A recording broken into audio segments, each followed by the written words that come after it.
Welcome back to Creepcast. Today we are reading a story called I Work at a Summer Camp called Camp Oakwood. Something weird is going on. Which is coincidentally the thing you told me about how you discovered yourself in the 7th grade, was it? 6th grade? So this is, I'm sure, a very personal story for you. Nice personal story for me from my nice summer camp experiences. Can you give us a bit of a background on our author who's named Langster_Gangster? Yes. So Langster Gangster is the author of this story. The story came recommended by a couple people, I believe, in our comments. And on r/NoSleep, the first part of the story has 2.5 thousand upvotes. So it looks like it was certainly adored by a lot of people. Funny enough, in comparison to that, our author doesn't seem to write a ton of stories, at least according to his subreddit. He doesn't have any posts linking off to a website or different places that he's writing, as opposed to a lot of authors we're familiar with. Instead, there is, it looks like 4 or 5 stories across No Sleep and Night Tales and Scary Stories. There's a few other shorter ones mixed in, but he's only done a few large projects. And then he has 3 entries on r/Two Sentence Horror Stories. You have got to read them. We have got to read those. I know I have to read them. But other than that, it doesn't seem like there's a ton of posts. And all of those were 5 years, were from 5 years ago or further. And every single other post in the last 5 years is about football. It's all about the New Orleans Saints and the Pelicans. He posts about basketball sub. But he was like, yeah, this is lame. I'm done with the whole writing thing. But what's the other one he goes to as well?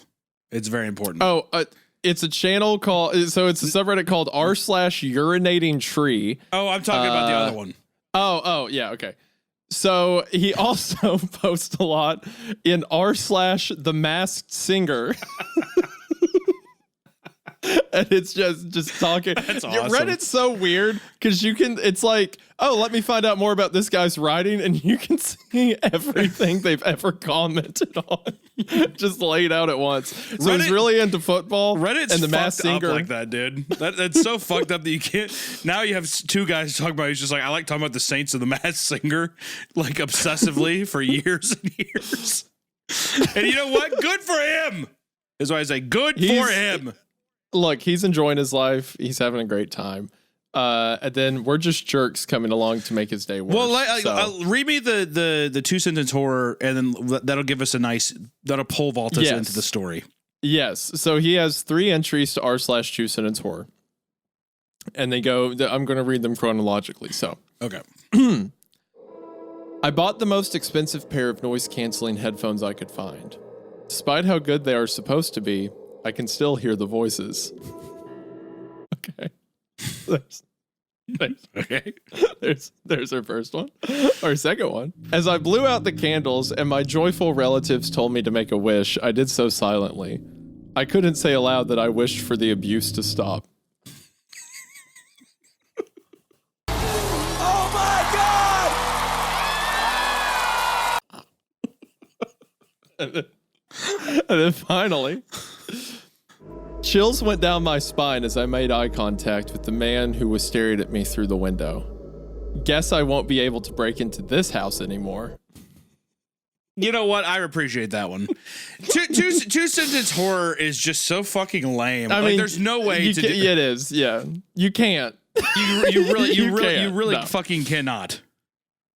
They're cool in high school to be like, oh, set up punchline. Oh, look at that, a set up punchline. Like, they're cool when you're just getting into writing, but there's no way to make them compelling. It's because like they're those old. Well, I think it was Hemingway who had that. What's it? For sale, baby shoes never worn. That whole thing. It was some early American author. Oh yeah. So yeah. and it's like, oh yeah, that's impactful and it's so short. So a bunch of people try to mimic that, and the thing that they just get across is impact, not severity of what made the original sentence so cool. But whatever. Look, I'm sure that will not relate to the actual writing day. The story we're reading today is very highly rated. We have to give him credit because there was no creature involved in any of the 2-sentence. That's true. I thought about throwing one in. I thought about reading one to be like, I looked at the man in the reflection. I suddenly realized it was the creature. It was the creature. My You know what? family asked what I wished for my birthday. I couldn't tell them I wished for the creature. It's been a second since we've had a nice campfire, like a camping, like a actual. Have we done any that are like campground stories, like summer camp stories? Have we done any of those? I don't think we have we? I feel like we've gotten close Which is with surprising. some of them. Like Spire in the Woods had like campfire moments. Yeah, but this in is it like and stuff actual that. Camp Oakwood. It's going to be like an actual summer camp. Yeah, vibe, that's I'm what we guessing. think. Well, Yeah. knowing our luck, we're going to get started with it. It'll be like Camp Oakwood was the nickname for a human trafficking ring in my small Yeah. town. Huh? Yeah. What? Huh? All right. Well, I mean, fuck. Let's jump into it. It looks like this one is 5 parts, so everyone buckle in, and let's read. I work at a summer camp called Camp Oakwood. Something weird is going on. Also, thank you guys so much for the support that you've been showing us on audio platforms like Spotify. Continue to show support over there. Not only do we have Spotify rankings now, we also have a YouTube chart now, Hunter. And me and you are 15th in the world, or at least in the US, I think, on YouTube. You know what? YouTube It's not just us. That's pretty good. It's us and our amazing fucking YouTube audience. I want to sincerely say, you guys show us so much support, not only on YouTube, Spotify, Apple Podcasts, all that shit. It really does help, and it's made an obvious impact to where even, YouTube has asked us to be like, could you make a comment on it? And it's really funny seeing the top 15, and then for some reason, there's just like, and there's the guys who read creepypastas. So it's kind of funny that that's there. But just want to say thank you so much for that, guys. It's awesome. Also, can I read the first sentence of this? It's like it's the ad in the bold. Yes, hold on real quick. I just to give an update so we can let people know, we are 15th on YouTube and we are 19th on Spotify. So I think we've effectively killed Ben Shapiro on both, which was our goal from the get-go. That was the goal. And thankful Talk you all to for that. And Talk to is gone. Not even up She'll there rise anymore. mark my words, from the ashes she will rise like a phoenix.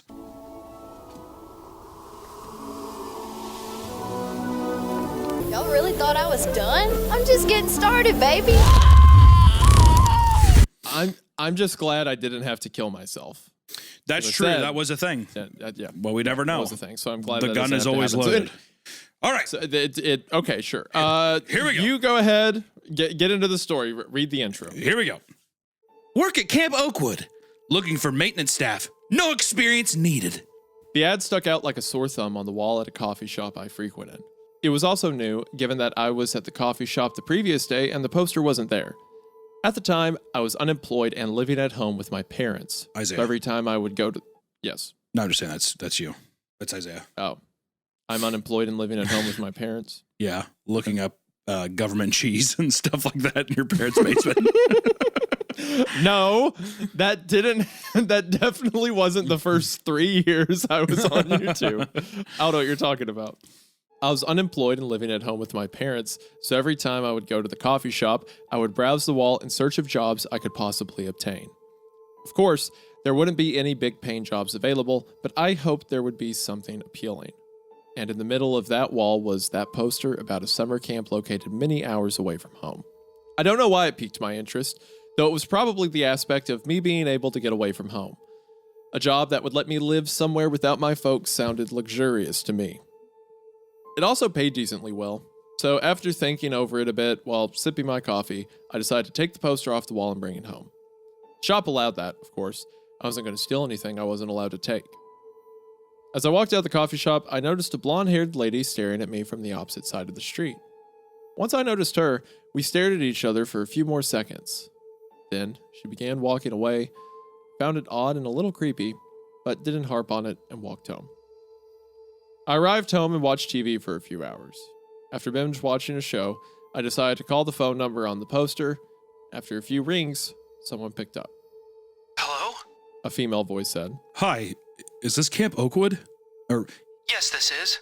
Are you calling today to register your child as a member? Oh, no. I'm actually calling about your ad looking for employees. I wanted to apply as a janitor. Oh, our online ad? No, it was a poster in a coffee shop in my town. Huh. Well, we don't print many ads, but we put some up from time to time. She then asked me for my phone number, email, and asked a few questions.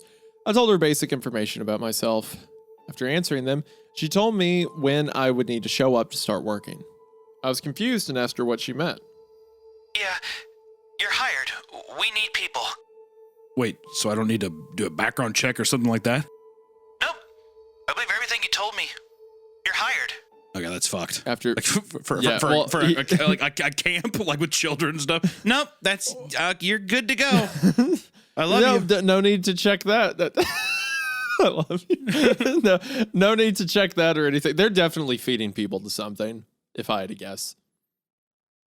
That's my bear trap that I'm gonna play. Where's that card at? So I'm playing this for, what is it, 2 damage or whatever. I'm playing this that they want to kill him in a sacrifice or feed him to something or something like that. So that'll go right there. Yeah, I feel like sacrificial memes in camps always are. They're fun. I hope it goes there. I love a nice sacrificial thing.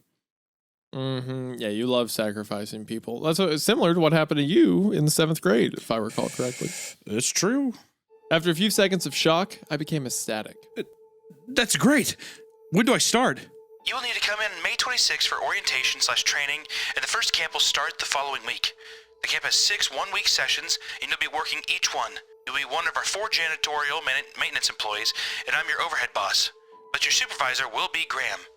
He's the head of the maintenance staff. Cool. Thank you for hiring me. You're absolutely welcome. I believe you'll do a great job. If you have any more questions, you know where to contact me. Welcome to the Oakwood family. Just as she was about to hang up, I realized I hadn't even given my name. During the entirety of the questioning and introductions, we both had not given our names.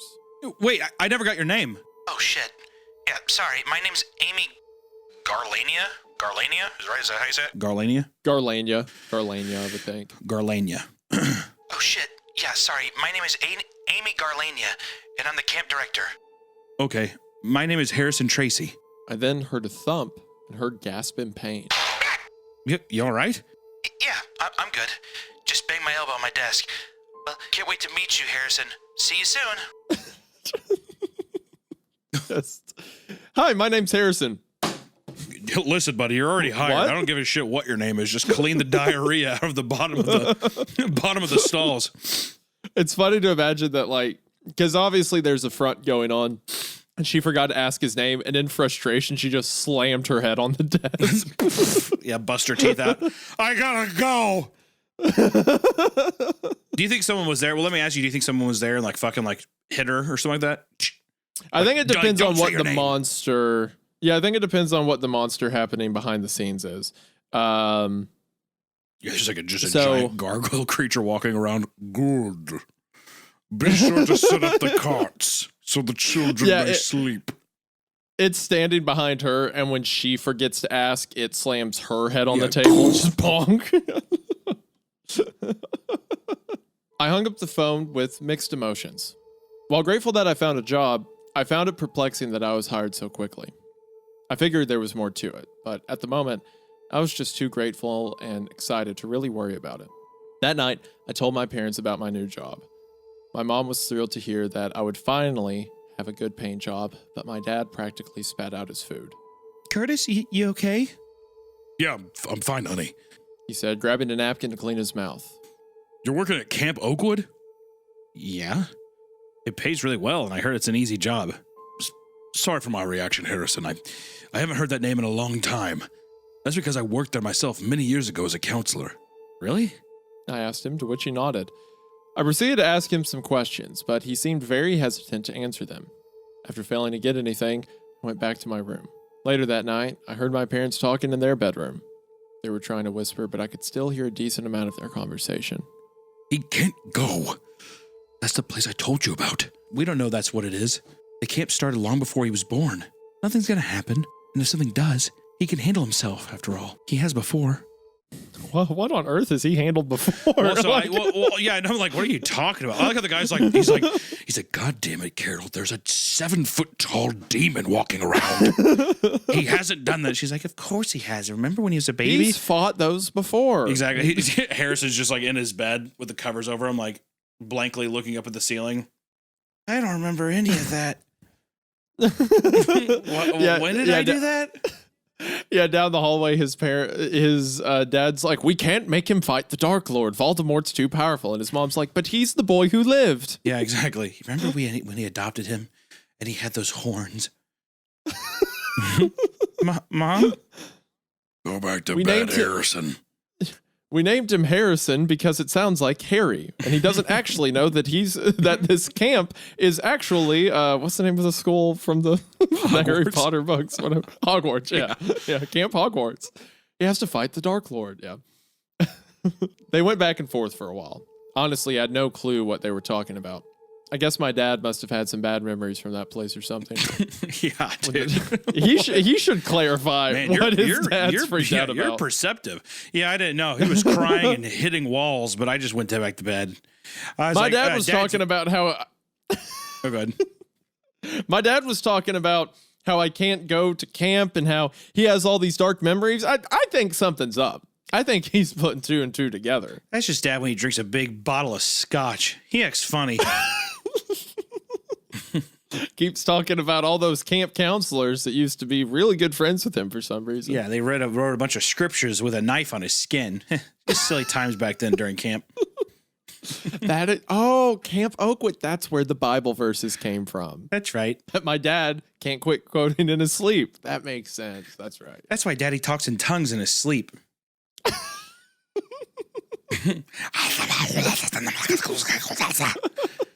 Say your dad. Yeah, that's him snoring.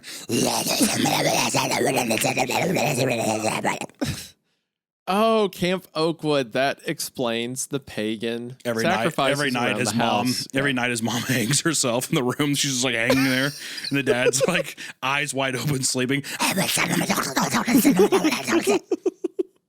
You guys want to play Donkey Konga in my room? You guys want to play Double Dash in my room? Yeah, sorry about my dad. My dad's a real light sleeper, so I have to be quiet. In the other room, you just hear.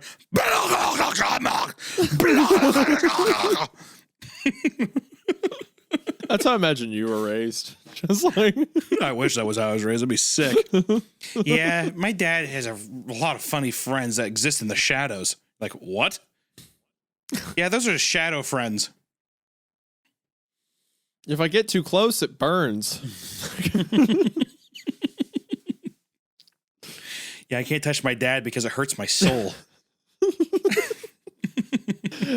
I try to wake my dad up when he gets like this, but every time I do, my vision gets blurry and my heart hurts. Yeah, I go into a state of anaphylactic shock, or whatever the fuck it is. Anaphylactic shock. When the time came, I packed up my stuff, told my parents goodbye, and headed off to Camp Oakwood. Oakwood? Amy told me I would be living in a 2-story housing wing located about 50 yards away from the main camp. There were 4 apartments, 2 on each floor. 2 or 3 employees would live in each one. The counselors would be sleeping in the cabins with the campers, so that left the nurses, cooks, and maintenance staff inside the wing.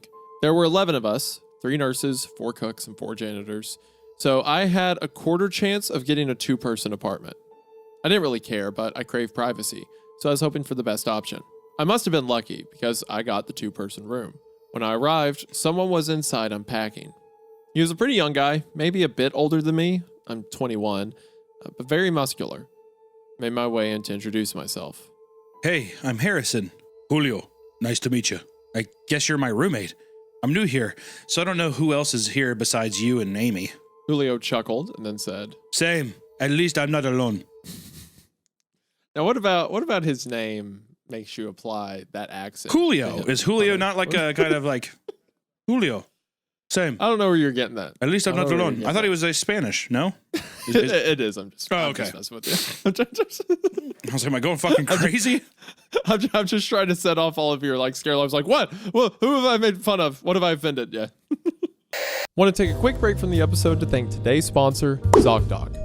I don't go to the doctor as much as I should, and if you are spending this much of your time listening to a podcast about fictional monsters, then you probably don't either. But really, I can't blame you, because everything from booking appointments to insurance to finding out what's wrong with you can be pretty scary. But that's where today's sponsor, ZocDoc, is here to help. ZocDoc is a free app and website where you can search and compare high-quality in-network doctors. Choose the right ones for your needs and click to instantly book an appointment. We're talking about in-network appointments with more than 100,000 healthcare providers across every specialty. That's everything from mental health to dental health, eye care to skin care, and much more. Most of us won't go to a restaurant without checking out the online reviews first, so why don't we take something like healthcare just as seriously? You can filter for doctors based on their rating, if they take your insurance, if they're nearby. And because of that, it's super easy to find a doctor that suits your needs. Plus, ZocDoc appointments happen fast, typically within just 24 to 72 hours of booking, and you can even score same-day appointments. You don't want to admit it, but you should probably see a doctor. So stop putting off those doctor's appointments and go to ZocDoc.com/Creepcast to find and instantly book a top-rated doctor today.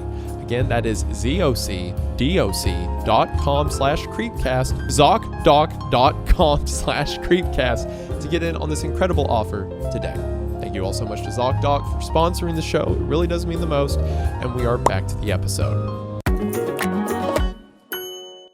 Before I could speak again, I heard someone walk in. I turned to see a large, older dude with a Santa Claus-style beard and tinted glasses. Julio, Harrison? He said, his deep voice bellowing. We both said, Yeah? I'm Graham. I'm in charge of you guys. I just wanted to come by and introduce myself. Oh, well, nice to meet you. And you guys as well. Graham said. He then pointed to a guy pulling things out of a white truck before introducing him as Carson, fourth and final maintenance worker. Carson just waved to us and continued on what we were doing. Do we start work today? No, but I'll be showing you around. Basically what you'll be doing and the like. I'll be next door to y'all with Carson and one of the cooks. I'll come back in about half an hour. Like he said, Graham returned 30 minutes later. All right, guys. Follow me. Accompanying Graham was Carson. Now closer, I could get a better look at him. He was old as well, but skinny and bald. He didn't say anything or acknowledge us in the slightest, so I assumed he wasn't a social butterfly. Graham led us to a large golf cart and we all hopped in. As we drove off, Graham began speaking. Okay, so our job is pretty basic. We clean every building 3 times a week, taking out the trash, dusting the rooms, and getting rid of any infestations. We also take care of the nature aspect, so lawn care, trees, etc. The last day of each session is a party day, so we also set up decorations, props, and the other kiddie stuff. He went on about how we clean the cabins. We have to make sure we put every bag and piece of furniture back in place. We also had to keep an eye out for wild animals, as they could be dangerous to the campers. So we're janitors, maintenance staff, and security guards? Julio said jokingly. Basically. You showed... Well, you should probably say Graham said before bellowing a laugh. No, I think it's funnier if I don't say that, Okay. actually. If that was just your interpretation of the character. Basically, yeah. He showed us several of the activity areas during our drive. There was an archery station, a swimming pool, the lake with the large rope swing, a playground, an open field, a basketball court, a sand volleyball court, and a rec center with ping pong tables, air hockey, and a foosball table. There was also a small building that Graham said was a chapel, but he said it was never used and we wouldn't need to worry about it. Red flag. What, the chapel? Yeah. No one goes in there, don't touch it. Yeah, we have ping pong, foosball, a full arcade. That's a 7,000-year-old church. We don't ever deal with that, so don't even look in there. It's fine. We actually don't know who built it, and no one can read the writing on the door. Yeah, exactly. It's been locked with an unbreakable seal. And if you get too close to it, it talks to you. It speaks real weird. I'm still surprised Amy was able to get this situated just 2 years ago. What do you mean? We had to move camps 3 years ago because the city bought us out. Graham said, knowing he had to explain now since I'd heard him. Eminent domain. Why did they buy it out? Don't know. I thought his response was odd, but I didn't ask anything afterwards. After driving around some more, Graham took us to the main lodge. The counselors were already there, and the cooks were in the kitchen cooking dinner. Graham told us to mingle with the new counselors so we could at least know who we would be working with for the next 7 weeks. Julio and I split off to meet the others individually. Most of the counselors were teenagers, with only a few being about my age and some being older than that. However, I was immediately made very uncomfortable by the ones I met. Every time I would introduce myself, they would just stare in astonishment at me. It was as if they were staring at an elite celebrity making a surprise appearance. Some of them would even walk up to me and just stare, not saying a thing. After being made thoroughly uncomfortable, I went into the bathroom and hid until it was time to eat dinner. I sat in the far back corner of the room, away from everyone else. However, even as I ate, I still felt eyes on me. After we ate our food, Amy got in front of the room and began to speak. It was actually then that I finally saw her in person. She was a middle-aged woman, maybe my parents' age, with gray streaked black hair wrapped in a ponytail and a face that matched her age. She told us that she was glad we had decided to work or return to work for the camp, and that she was excited for another great summer. After speaking for a few more minutes, we were dismissed for the night. I ended up staying back to talk to Amy about the counselors acting weird around me. Well, you and Julio are the only new employees this summer. We usually don't get that many new employees, so they're probably just surprised to see someone new. But whenever I said my name, that's when they begin to act weird. She just looked at me, not saying a word. What? Nothing. Look, just don't worry about it. If you're still uncomfortable, go back to your apartment. Oh, that would fuck me up, dude. Are you kidding me? I'd be like, huh? I don't know. Do you think that there's some kind of level of like? Anytime I say the name Harrison, all of the adults look at me weird, and she's just. Yeah, all the kids just like roll their eyes back and they fent flop right in front of me. Okay, hold on. Let me just call this out real quick. I made the joke earlier about this being Harry Potter. This is literally the plot of Harry Potter. Of the first movie. His dad and mother was experienced to some evil, and he was left with his parents, and now he goes to the school or camp that they're from, and when they get there, everyone who knows his name is dumbstruck by it because he is like the boy of legend.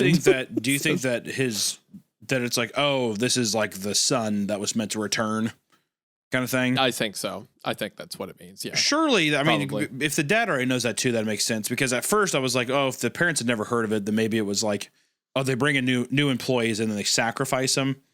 But I'm guessing that maybe it is. Maybe it's something where it's like, oh, that's the camp I told you about. Because I bet you anything the dad too is like, I never told you, but I have a demon that lives in me. Almost like Naruto style. It's Naruto Uzumaki's dad. Yeah, or like there's some reason the dad knew his son had to go back for whatever reason. But yeah, I mean you're kind of right though. It has that like almost mysticism of like, oh, we've heard of him, and they're not fully letting him in on what's going on. Yes, yeah. The just staring's so funny though. Like, what? Harrison? What? With that, she walked away. I was so confused and actually a little concerned, but I decided to give her the benefit of the doubt. I decided when her eyes rolled back into her head and she started floating in front of me that, maybe she does that. Maybe she was right. The counselors might be just really weird people. I walked back by myself to my apartment, but as I was passing the chapel, something caught my eye. I walked up the stoop and looked through the window on the door. Inside, there was a small light flickering at the far end of the room. I could see the outline of someone kneeling on the ground, their back facing me. I knelt down and put my ear up to the door to listen. I began to hear whispering. Dear Savior, I have discovered it, and I will do it. This is what you've wanted. I'm so excited to meet you. I then began to hear crying, but not of pain or despair. Rather, it was crying of joy. Then he began whispering again. We won't let you down. I won't let you down. We'll all be at peace soon. Fuck that. Dude, on day one, I'm just rolling up, I would leave. Are you fucking kidding me? You gotta get out of there. Absolutely. You have to go. Fuck that, dude. Fuck that. Creeped out, I decided it was time to go. But when I got up and looked inside again, I nearly pissed myself. Figure was now right against the door looking out the window. Oh my God. Staring at me with an angry look on his face. I recognized it to be Carson. Oh my God. So it's even one of the other employees? Fuck that, dude. Yeah, hey, so Carson, I know he's being kind of weird, but he was just crying and laughing hysterically, basically talking about death in the chapel that you said no one should be around. It's day one, Isaiah, day one. I think it's fine. That normally happens whenever I come over to your place. You come into the room and I'm on the ceiling praying. Yeah, every time. Rolling around, yeah. Every time, and then every time I like try to bite a sandwich without saying grace, Isaiah punches the table really hard and breaks his knuckles, and he says, "Wait!" And then he just says his prayers, or whatever, and then we're allowed to go. And they just smears blood all over my walls. And I'm like, hey, buddy, could you mind fucking cleaning that up, you psychopath? He's like, we went out to a barbecue place last time I was there, and my food gets to the table, so I like bow my head real quick, and Hunter just goes, "Ew, gross." Yeah, I did. I did. What are you doing? I did. Freak. This guy's a freak. I said, "Gay alert! Someone's gay."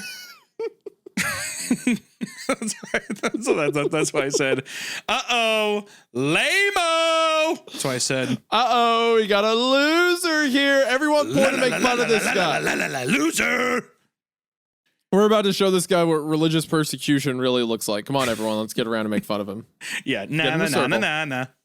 Yeah. I will say, if the roommate with the old man and a cook I haven't met yet was bowing down, whispering like this, would you be gone? I mean, I would be gone. Oh, instantaneously. This is day one. Listen, usually in these stories, I gotta say this. I like that he's just like, I'm not fucking around. Day one, we're getting into it thick. It's starting, yeah. You have just had an orientation where also everyone is looking at you like a fucking freak, and now this is. I mean, I'd be like, you know what? I don't think this 6-week summer job is really that worth it. I don't think it's worth dying. Correct. Yeah, I agree. I bolted back to the apartment and was thankfully not followed by Carson. Once inside, I slammed the door behind me, scaring Julio half to death. Is you good? Yeah. Some dude just scared me on my way back. Just popped out at me from the bushes. I lied. Probably one of those counselors, huh? That's not funny. Wait, how'd you find out? I could see how uncomfortable you were. Plus, I couldn't help but notice that they were constantly staring at you.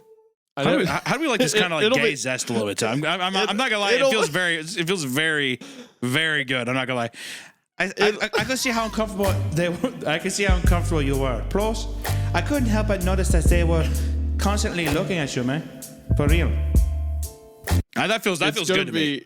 It's gonna be so funny when in a bit it's like, yeah, I'm from Baltimore. His name's Julio. He can have a Spanish accent. I mean, he can, but it's just funny to imagine that he's like 3rd generation American, like completely. Maybe he is, and he still talks like this. It's a character. I'm acting. Also, why would he not tell him though about the Carson thing? I mean, he doesn't know what he saw yet. This guy heard his dad through the wall. He blatantly said, Carson this guy heard his dad through the wall. Carson was up to the window and frowning at him. He heard his dad down the hallway being like, I don't know if we could send back all the things. That's the place I talked about. And he's like, well, that's kind of weird. I guess I'll go to sleep now. Oh, well. I mean, it's true. He is not putting anything together with this guy he just met. Absolutely not. Okay. That's fair. I didn't respond and just went to our shared bedroom to go to sleep, only to wake up at an unknown time. I heard voices coming from outside my window. I peeked through the blinds to see Amy talking with Graham and Carson. I'm telling you, it's him, Amy said. And I discovered how to finally perform it. It's almost time.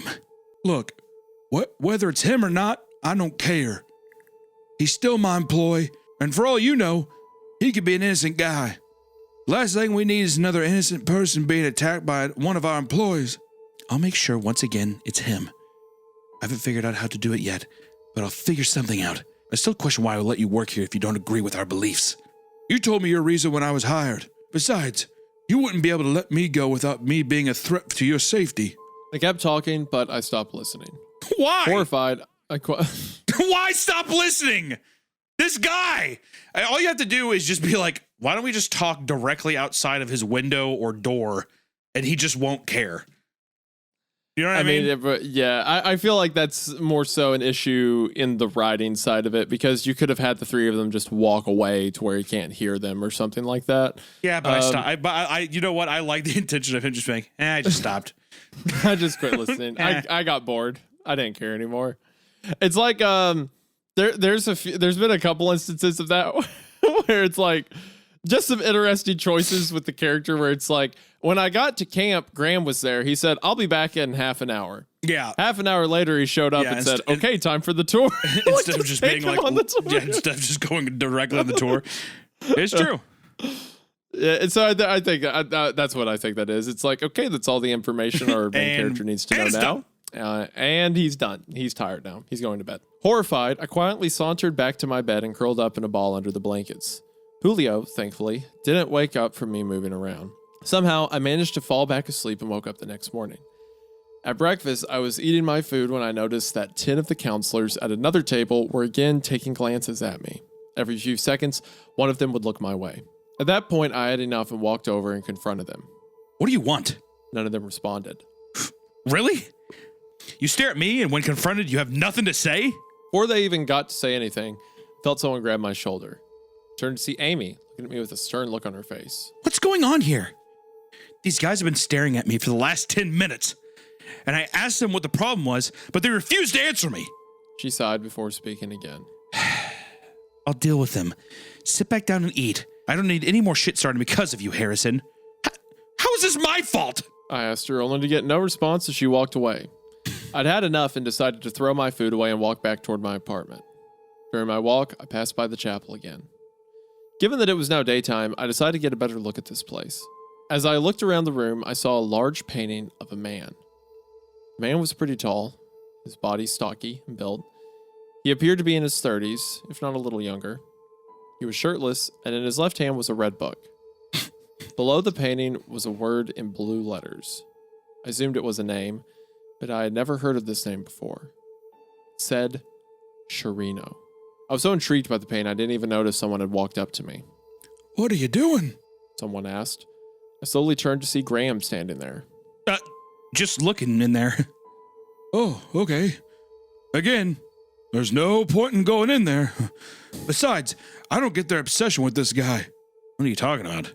The people here dedicate this entire place to the guy who the camp is named after. He's remembered as a hero. What did he do? War hero. That's it? Yep. Now come on. I want to show you the shed with all the lawn equipment in it.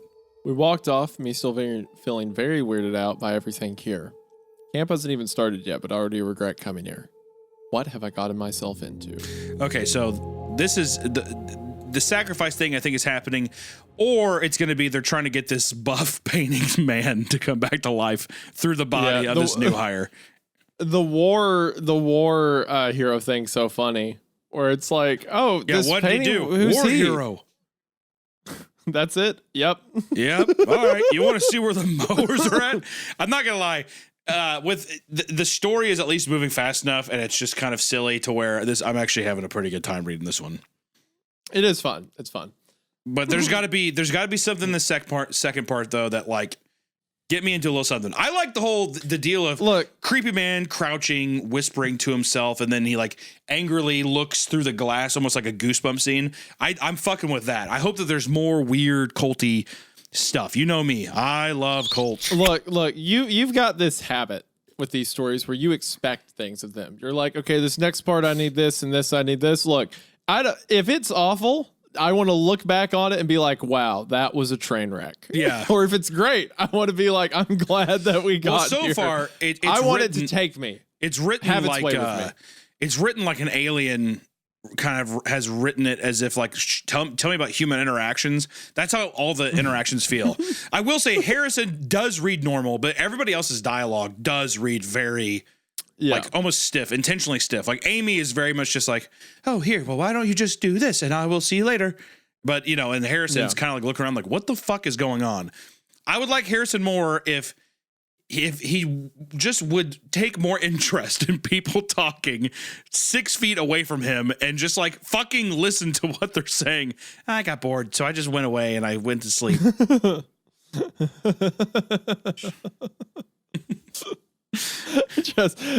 Or like there was that one interaction where you heard Graham outside be like, he was fighting them and Amy was like, I don't know why we let you work here if you don't agree with our beliefs. It's like, why would she say that? That sounds like a weird expositionary phrase to throw out there. Yeah. I mean, like our beliefs, it's like, okay. And even like, and then even Graham coming back later and being like, I don't know why they worship this guy. So it's like to not even be like, well, what do you mean by worship? No, let's just look at lawnmowers. I'd be like, no, you're gonna fucking, hey, you old kook, you're gonna fucking tell me what you're talking. Like, what is going on? Just tell me. Also, her getting that call, not even asking his name, makes me feel like it was maybe premeditated slightly or something. Because if they're unless it's just like, oh, this is the new hire, I don't care what your name is, you're just perfect fodder for whatever sacrifice. Which is, I mean, inevitably where I think this is going, but still. I think so. I think they're going to sacrifice, or he's going to be a vessel or something like that. Well, we are on part 2. Let's get it. Part 2. A few days later, Camp Oakwood's first session officially began. Around 100 campers, aged 5 to 10, were dropped off by their families for their week-long stay. Julio and I watched from outside our apartment as the mass of children were greeted by a cheerful Amy and all the counselors. So glad I'm not a counselor. You and me both. After the staff finished their cringy introduction, the campers were all brought to their respective cabins to, I assume, unpack their belongings. Graham told us that, on the first night of each session, there would be a big bonfire that was supposed to symbolize the beginning of the campers' time at Camp Oakwood. Graham put Julio and Carson in charge of setting it up, while Graham and I were to clean it up once the whole thing was done. 50-50 split of work, as Graham liked to call it. At that moment, I was feeling mixed emotions. On one hand, I was still creeped out by the counselors and other staff, and I didn't know how bad the kids would be. On the other, however, I was ready to start most of my work so that I could hopefully get my mind off of everyone's behavior around me. Thankfully, I didn't have to wait too long for that. While Julio and I continued chatting, Graham called us over the radio, telling us to hurry over to one of the cabins. Apparently, a camper had already vomited all over his cabin's floor and some of the campers' bags, and we needed to clean it up. Graham and Carson were already busy setting up bullseye targets at the archery station, which meant that we, the rookies, would have to get our hands dirty. Grabbed the necessary supplies from the small maintenance shed that was located next to our housing wing and hurried over to cabin 5. We arrived to see about 20 campers and 2 counselors outside the cabin holding their noses with their shirts from the smell. One camper stood away from everyone else. You could see stains on the kid's shirt from a mile away. You could also smell it from another city away. One of the counselors, who I had not yet met up to that point, came running up to us. He was young as well, maybe my age, with really light blonde hair and a fade-styled haircut. I've already called the nurses. They're on their way. Okay. Get the others away from the building. The last thing we need is someone else to get sick. You're right. Counselor said before turning to the campers and the other counselor. All right, guys, we're heading to the main lodge. Paxton, stay here. The nurses will be here soon. Everyone else, let's go. With that, they briskly made their escape, leaving Paxton alone with us. We told him to stay outside while we walked toward the cabin. We had all of our cleaning supplies ready, but we had to fight the smell and the urge to vomit at the same time. Finally got enough courage to go inside. How bad did this kid vomit? Dude, well, even just like summertime, it must be brutal. Fuck that, also working at a summer camp, having to do that shit. Kids eating all kinds of crazy shit, and then they just throw up. I'm like, ugh. It's probably humid as shit out there. Oh my God, disgusting. After several long minutes, we managed to get rid of the vomit itself. The smell lingered, but not as strong as before. Just as we were walking out, I noticed a poster hanging on the wall above the bed directly next to the door. It was a replica of the painting hanging in the chapel. Hey, look at this. I told Julio while pointing at it. It's just a picture of Horace Oakwood, the guy who founded the camp many years ago. That's what Graham told me. Some war hero? Yeah. He defeated a powerful tribe back in the 1800s. They were heavily outnumbered and... Sorry, the Julio thing, I have to lock in because I feel like it could be good. He defeated a powerful tribe back in the 1800s. They were heavily outnumbered and on the brink of defeat. But Horace mounted a tremendous comeback and managed to defeat the tribe. He was even stabbed in the back but survived and rocked a pretty neat scar for the rest of his life. So, he was a badass. Oh, yeah. Julio said before we both laughed. Was he called Sharino? Yeah.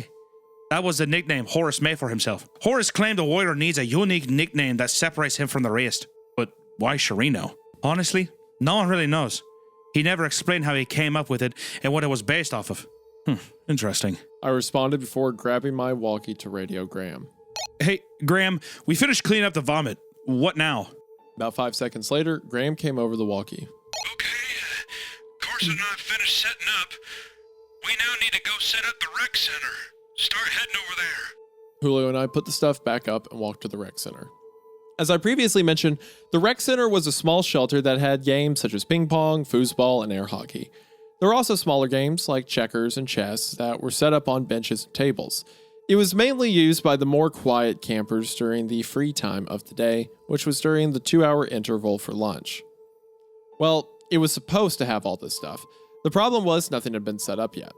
When Graham drove us by the rec center the previous week, the doors were closed and the windows were tinted, so I couldn't even tell if there was stuff already inside.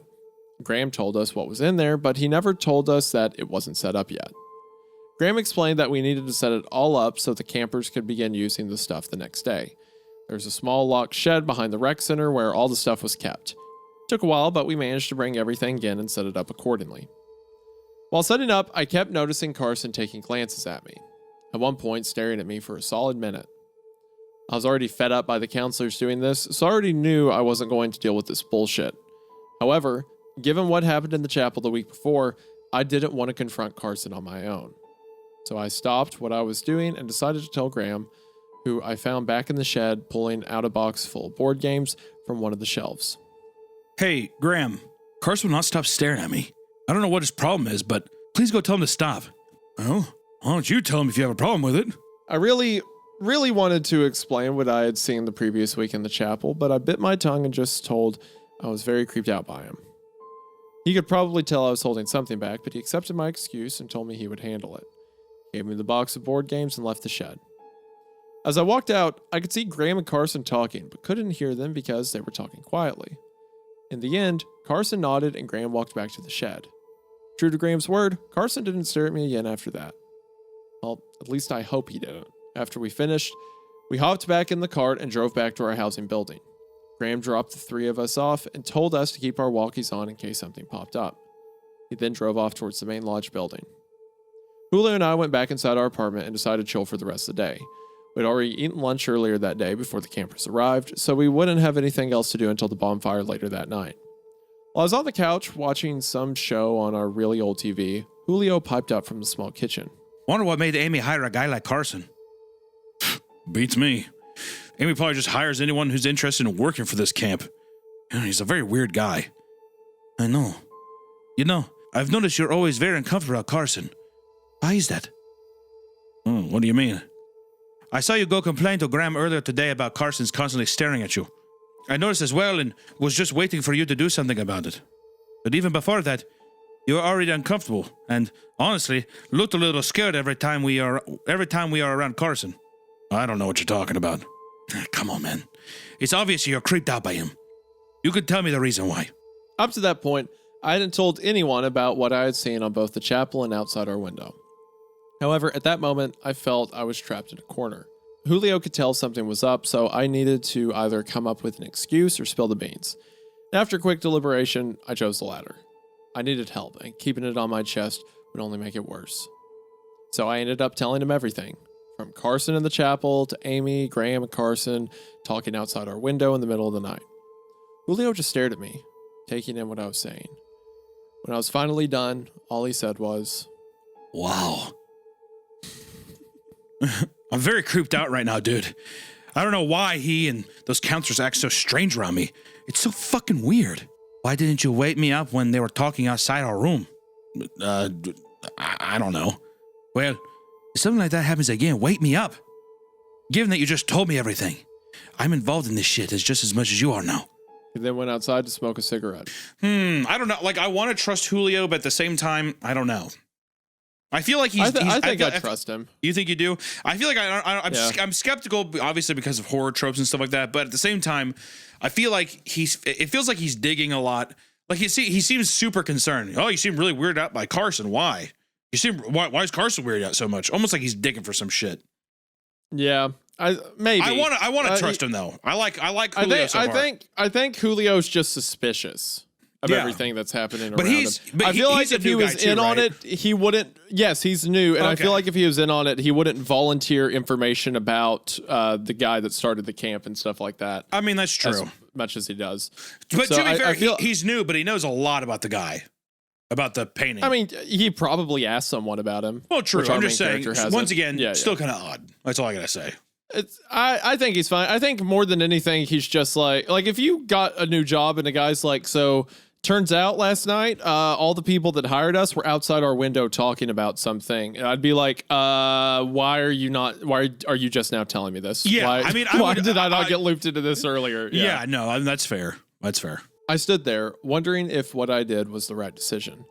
I mean, someone needed to know, and I spent more time with Julio since we practically slept in the same room. But I could have told Graham as well, since he seemed to be on my side when I found Amy and Carson talking outside my room for the previous week. I made a mental note to at least tell Graham when I had the chance, but I had to find the right moment to do so. Later that night, all the campers and staff gathered around the campfire. I ended up finding the counselor from Cabin 5, and I decided to formally introduce myself. To my shock, he didn't act surprised when I said my name. He introduced himself as Percy before proceeding to tell me that he's been a counselor since they moved locations. I've always liked coming back since it's so much fun. Just being able to hang out with other friends and giving the campers a good summer camp experience. I mean, how's it been for you? Pretty good. I lied. Well, good. It's always great to hear that new staff members are enjoying it here. I'm just hoping it isn't too chaotic with all these kids running around. Oh, it isn't. These guys are the most behaved and peaceful kids you'll ever meet. Huh. For real? Yeah. Most of them come from strict, well-to-do families. We only have to discipline maybe 5 or so campers every session, and none of it is ever major. Just a couple of minor scuffles on the playground or escalating arguments over the ping pong paddles. Anything ever major? He paused, mulling over something in his head. After about 10 seconds, he continued. Don't tell anyone, I told you this, but there was one thing that happened a while ago. Before he could finish, Amy called for everyone's attention. She was standing on top of a bench, holding a small bell in her hand.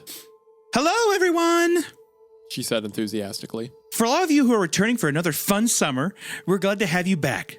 To those who are new, I would like to welcome you to Camp Oakwood. We're very glad to have you all here tonight, and I'm looking forward to getting to know each and every one of you over the next week. We will pass out s'mores soon, but before that, we'll sing the camp's official song. If you don't know it, or are afraid of singing, then that's fine. But to those of you who do know it, feel free to sing along. With that, she raised the bell over her head and shook it. The small bell sounded like 1,000 coursing church bells. I stared in awe, trying to make sense of it. Everyone else didn't really react, as if they had expected this. Once the sound of bells deafened, she began to sing. None of the words sounded like English, so I It's the fucking tongue saying like, come back, I'm telling you. Mean teko gasho no katazago.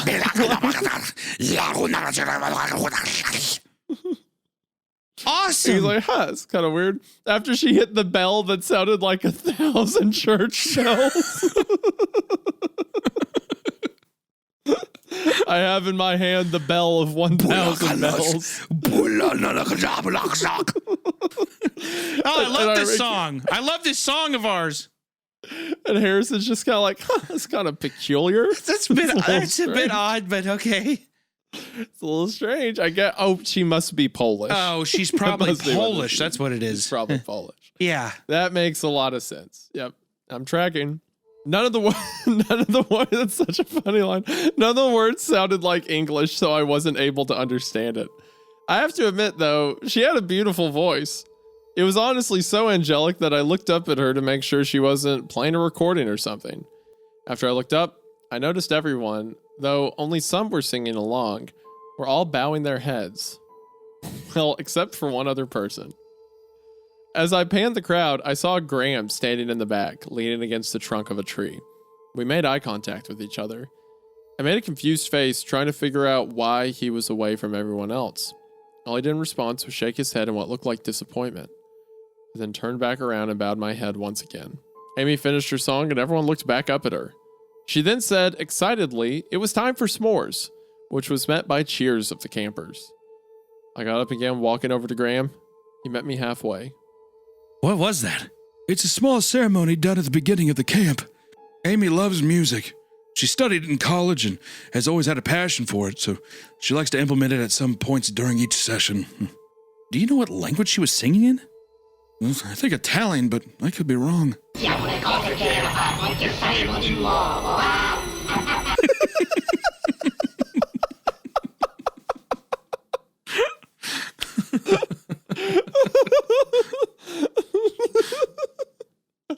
Italian. It's like she's up there speaking like dead Latin, like summoning ancient beings, and you got some old timer in the back like, that's one of the Italians, I do believe. Pretty much the Italians, if I've ever heard of them. That's what they sound. She must also be a Polish Italian. That makes a lot of sense. She's a Polish spy, I'm pretty sure. I'm not entirely. I would hate to, throw it out there, but. Well, there was one time at church. This was a few years back. My grandmother's hearing got really bad, so you had to like yell at her to talk to her at any point. Sure. And we were in church one day, and at the beginning, the pastor was like, "All right, let us bow our heads for prayer." And like everyone bows their head and the room goes quiet. And then you just hear my grandmother very loudly across the entire auditorium go, "No, I believe the man was Italian." And like the pastor heard it and he was like trying not to laugh, but also get through the prayer, and everyone was snickering. And at the same time, I wasn't sitting near my grandma, but someone must have like told her to shush or be quiet. And she goes, "What? He's just Italian." He's just Italian. He's just Italian. I didn't say he was like awful or anything. I'm just saying I believe the man was Italian. Yeah, for God's sakes. Yeah. Graham told me I could get a s'more if I wanted one, but I told him I wasn't hungry. We just stood there, watching everyone else eat their s'mores before they began to disperse back to their respective cabins. As planned, Julio and Carson left, so Graham and I were the only ones who would be extinguishing the fire and cleaning up the remnants of chocolate and marshmallows. After cleaning quietly for a while, Graham broke the silence. "I see you and Percy are getting along." "Yeah, he's pretty chill." I looked up to see Graham smiling while throwing more detritus. What is detritus? I don't know. I'm looking it up. Detritus? I imagine that means trash. Waste or debris of any kind. Just okay. say trash, Can you say dude. trash? The fuck? Just say debris. Throwing more detritus into a black bag. Yes, I know what detritus is, and you don't. Yeah. You seem happy about that. No, I'm happy because the first night is always so full of joy. The rest of the sessions are just sort of bland. Is it boring? No, it's not that. After the first night, each group follows their own schedule, and each group straight up ignores the others. And you would think most campers would branch out with those older and younger, but they stick together in their age groups like glue. Also, most campers aren't as happy the rest of the session as they are on the first night. Probably homesickness or something, but it's been the same for many years, and honestly, it makes me a little sad to see it. To be honest, I didn't think Graham could become that emotional or deep. My first impression of him was a stone-cold, hard-nosed man who just did his job and nothing else. But now, he's starting to appear more human. I don't know why, but I was just fascinated by it. So fascinated by it that I forgot to tell him what I had told Julio hours before. We finished cleaning up not long after and went back to our respective apartments. Julio wasn't there when I arrived, but his car wasn't either, so I guessed he left the campgrounds to do something. I didn't know if that was allowed once the session was in progress, but I decided not to do anything about it. But there are several, that one's fine, but there's several instances of him being like, this thing happened and I didn't do anything. I just really could not give a fuck. I didn't do that. The thing I could have done there, yep, not me. I was not going to do that. Not do that at all. There it is. Yes, not happening. Yeah, there's several instances of him just being like, and I didn't do it. Once I got inside, I decided to take a shower. After spending about 10 minutes under the shower head, I turned off the water, grabbed a towel, and pulled open the shower curtain. After drying off, I went to grab my clothes, but when I checked the countertop, they were missing. I thought I had placed them on the countertop before I got in, but I must have forgotten to. So I wrapped the towel around my waist again and started walking toward the bathroom door. That's when I noticed the bathroom door was cracked open. The fuck?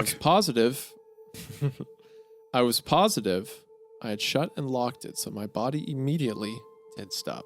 My phone was in my bedroom charging, so if I had to call for help, I'd have to build up enough courage to get out of the bathroom. I eventually peeked my head outside the door, and when I did so, I saw no one in sight. Julio? Called out, hoping he was just pulling a messed up prank on me. I got no response. I peered back to my left and found my clothes on a chair next to the table. Damn it, I left them out here, I thought to myself as I reached out for them. All of a sudden, a bright flash filled the room. I turned around and saw a hooded figure dressed in black and wearing sunglasses, holding a camera. I cursed out loud in shock, and the hooded figure ran for the door. Amid the chaos, I managed to grab the back of his hood, making the back of his head visible. Before I could do anything else, the hooded figure opened my door and ran out into the night. I would have ran after him, but I was in only a towel and barefoot, and the ground outside was gravelly, so I knew there was no chance I could get him. Although I didn't see his face, I knew who it was. I recognized him based off the blonde, fade-style haircut. It was Percy. Fucking weird, man. You feel like you like a character, then I don't know if they're... I'm wondering what Interesting. exactly... Taking pictures of him and stuff, I'm like wondering what is this like weird obsession with his look or what they're trying to do. You would think that it'd be more if it was like sacrificial too. I was almost thinking that it'd be like hair samples or like they're collecting things, but it just seems so like visual, almost like idolizing, almost like he's a reincarnation of the dude that they're obsessed with or something. Well, I think you're right. I also, thinking about it, I'm pretty sure Sharino is a jumbled up spelling of Harrison. Oh, yeah. Like same letters, whatever the word for that is. There's a word for it, but whatever the word for it is, I think that Sharino is that for Harrison. So I guarantee you he's supposed to be the second incarnation, but Percy was just a camp counselor. You seemed like he wasn't in on it as much as everyone else was. So that's interesting that he is. So interesting. That was kind of a menacing moment of like the, his clothes just placed outside so that they had an opportunity to get a picture of him naked. Maybe they're looking for a symbol on him or something like that on his shirt or back. You would think back. something like that, right? Yeah. Some reason they needed a picture of him in just a towel. Maybe. Anyway, on to part 3. Part 3! Julio returned a few minutes later to find me shaking in terror. Dude, are you all right? Somebody broke in the apartment and took a picture of me. It was Percy. Who's Percy? That counselor from Cabin 5. Have you called the police yet? Not yet. I guess I'm still in a state of shock. Okay, I'm going to call Amy. Go put your clothes on. His cock's just out talking to him. I grabbed my clothes and went back into the bathroom. Through the door, I could hear Julio on the phone. About 2 minutes later, there was a loud knock at the door. Julio opened it, and both Amy and Graham walked in. Amy quizzed me on what happened, wanting to make sure it was indeed Percy who broke in. Graham, meanwhile, sat there silently. After several minutes of questioning, Amy got up to leave. I asked her if she wanted to call the police, but she said it wouldn't be necessary. If I can get him both to confess and destroy the photo, then we should be all right. And I can just send him home. Besides, if he didn't steal or break anything, and all he did was just take a photo of you, I don't think the police should be involved. Before I could even respond at all, she slammed the door, leaving the 3 of us in the apartment. Sorry about that, Harrison. Hey, no need to apologize. You had nothing to do with this. I know, but still, you're my employees. And as your boss, your well-being is one of my priorities. Percy's probably going to get fired. I don't even know if it was him. All I saw was the back of his head, and Percy's hairstyle and its color was the closest one to it. I just can't believe Percy pretended to be normal around me. I guess him telling me nothing major ever happening around here must have been a complete lie to gain my trust. I guess the same goes for this major event that happened a few years ago. Actually, that part is true. Julio! Graham yelled, causing me to jump. Shit, sorry. What? Both of them looked away from me, not saying a word. Julio already said it's true, so you guys might as well just tell me now. Or maybe I should just go ask Amy about it. Before I could even move, Graham stood up and grabbed me by the arm with a very painful grip. Do not make that mistake, he said to me. I, now legitimately scared, just nodded and he let go of my arm. All right, I'll tell you, but you need to promise me you will not tell Amy at all. Same with you, Julio, though I doubt you will. Julio nodded while I remained silent. Graham sighed and then began.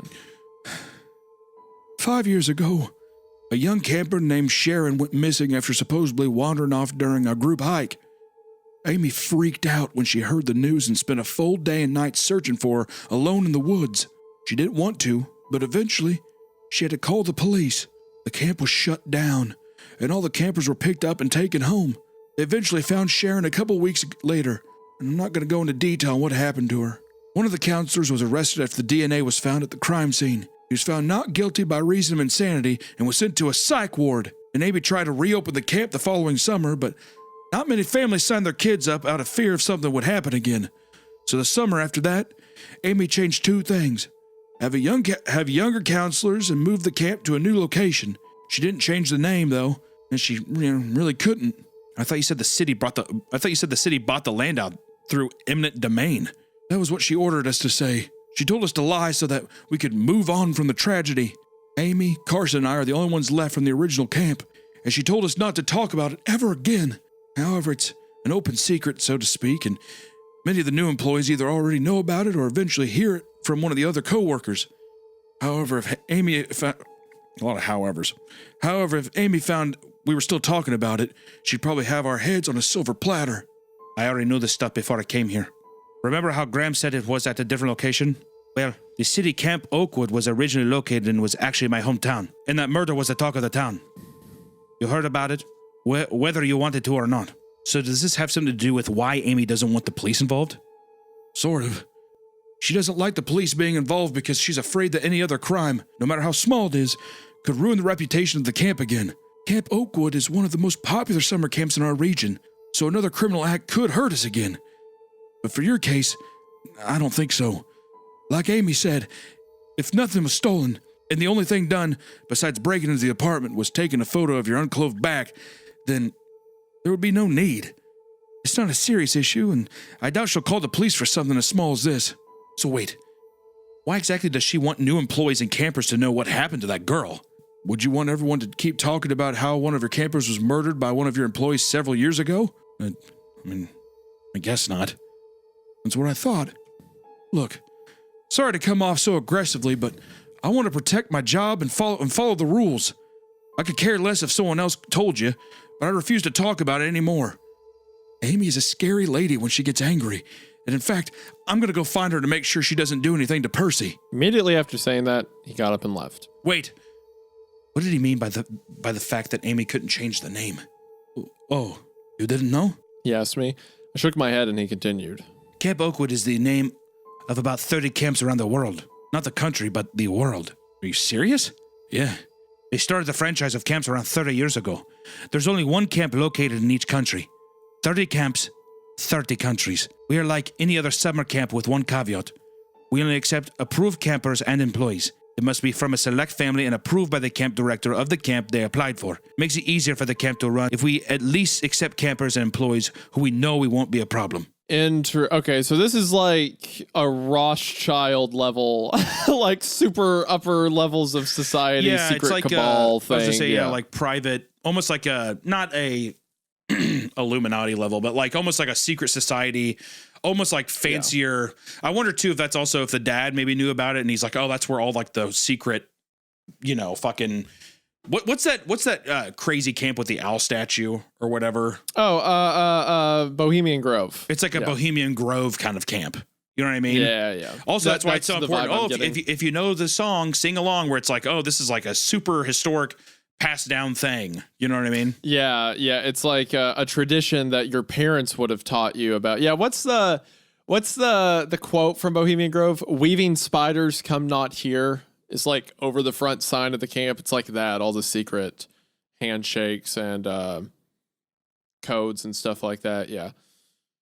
I'd say that's probably what this is, and it leads back to some ritual or something. It's like it's a place secret society members send their kids to camp. Maybe that's why all the counselors act so damn weird, I thought to myself.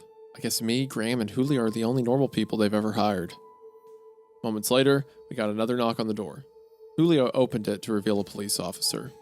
Harrison Tracy? That's me. I'm Officer Marino. I'm here to get your statement on the break-in that happened earlier tonight. Percy has already confessed and is currently detained. However, we want to get your statement about what happened. The more facts, the better. I guess she did decide to call the police, I thought to myself. He gave a brief rundown of what happened, and the Officer Marino thanked me and left. I bet fucking Percy probably called himself. He's like, get me out of here. Arrest me. Yeah, I think that was a fake cop. I think true. That's the reason Amy left so quickly. They had a fake cop come and so that way go he in there wouldn't and feel tell like him. he needed to call. Yeah.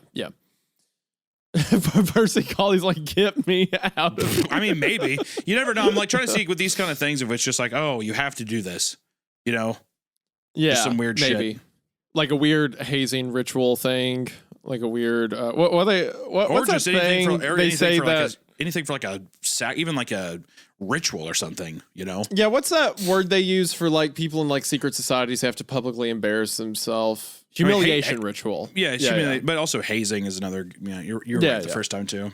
I was up nearly all night trying to figure out what Percy's motive was. Nothing appeared to be stolen, so I couldn't really say robbery was the main motive. I did come up with a crazy theory that maybe his motive was to take an indecent photo of me and then use it as some sort of blackmail.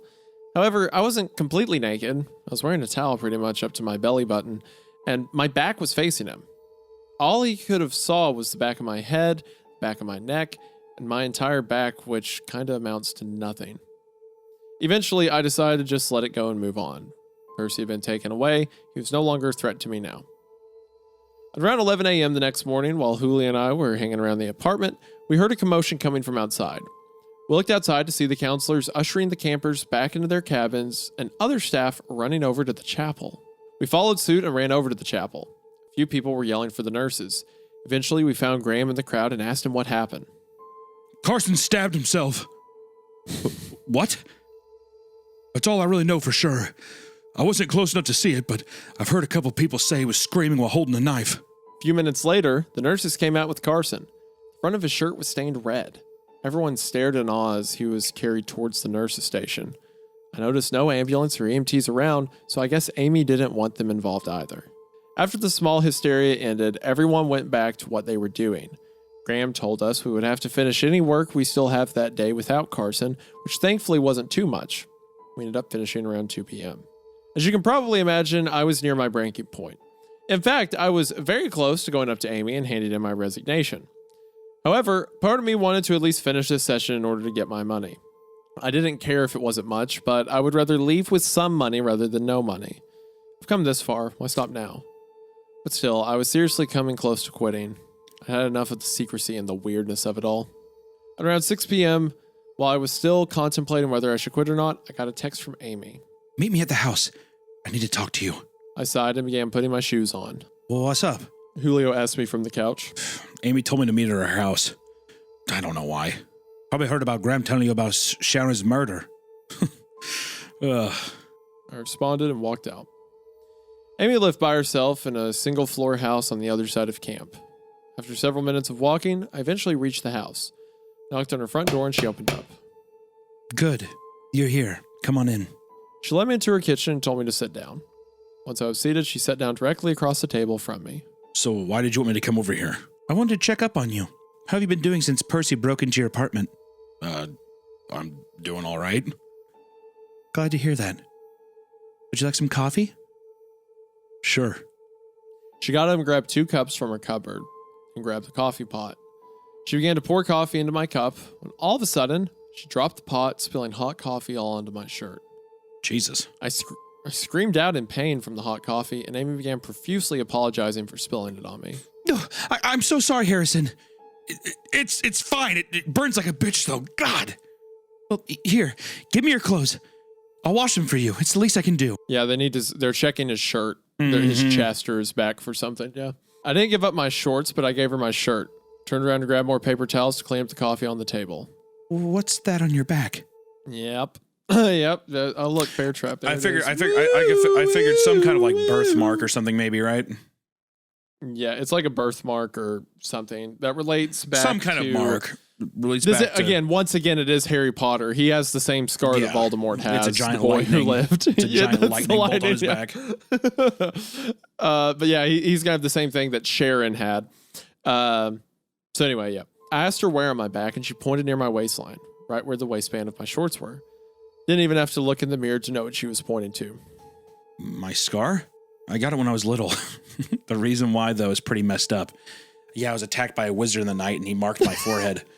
Well, you see, the Dark Lord came to try to kill me, but my mother put a protection spell over me, and that caused, my mother and the wizard to die at the same time. But because of that, he placed part of his soul into me, and it's right here in my back. The reason why, though, is pretty messed up. What do you mean?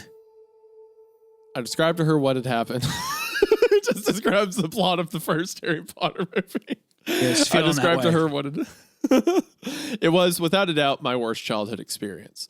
There was something I was going to... Oh, yeah, the murdered girl that he mentioned, or that Graham mentioned.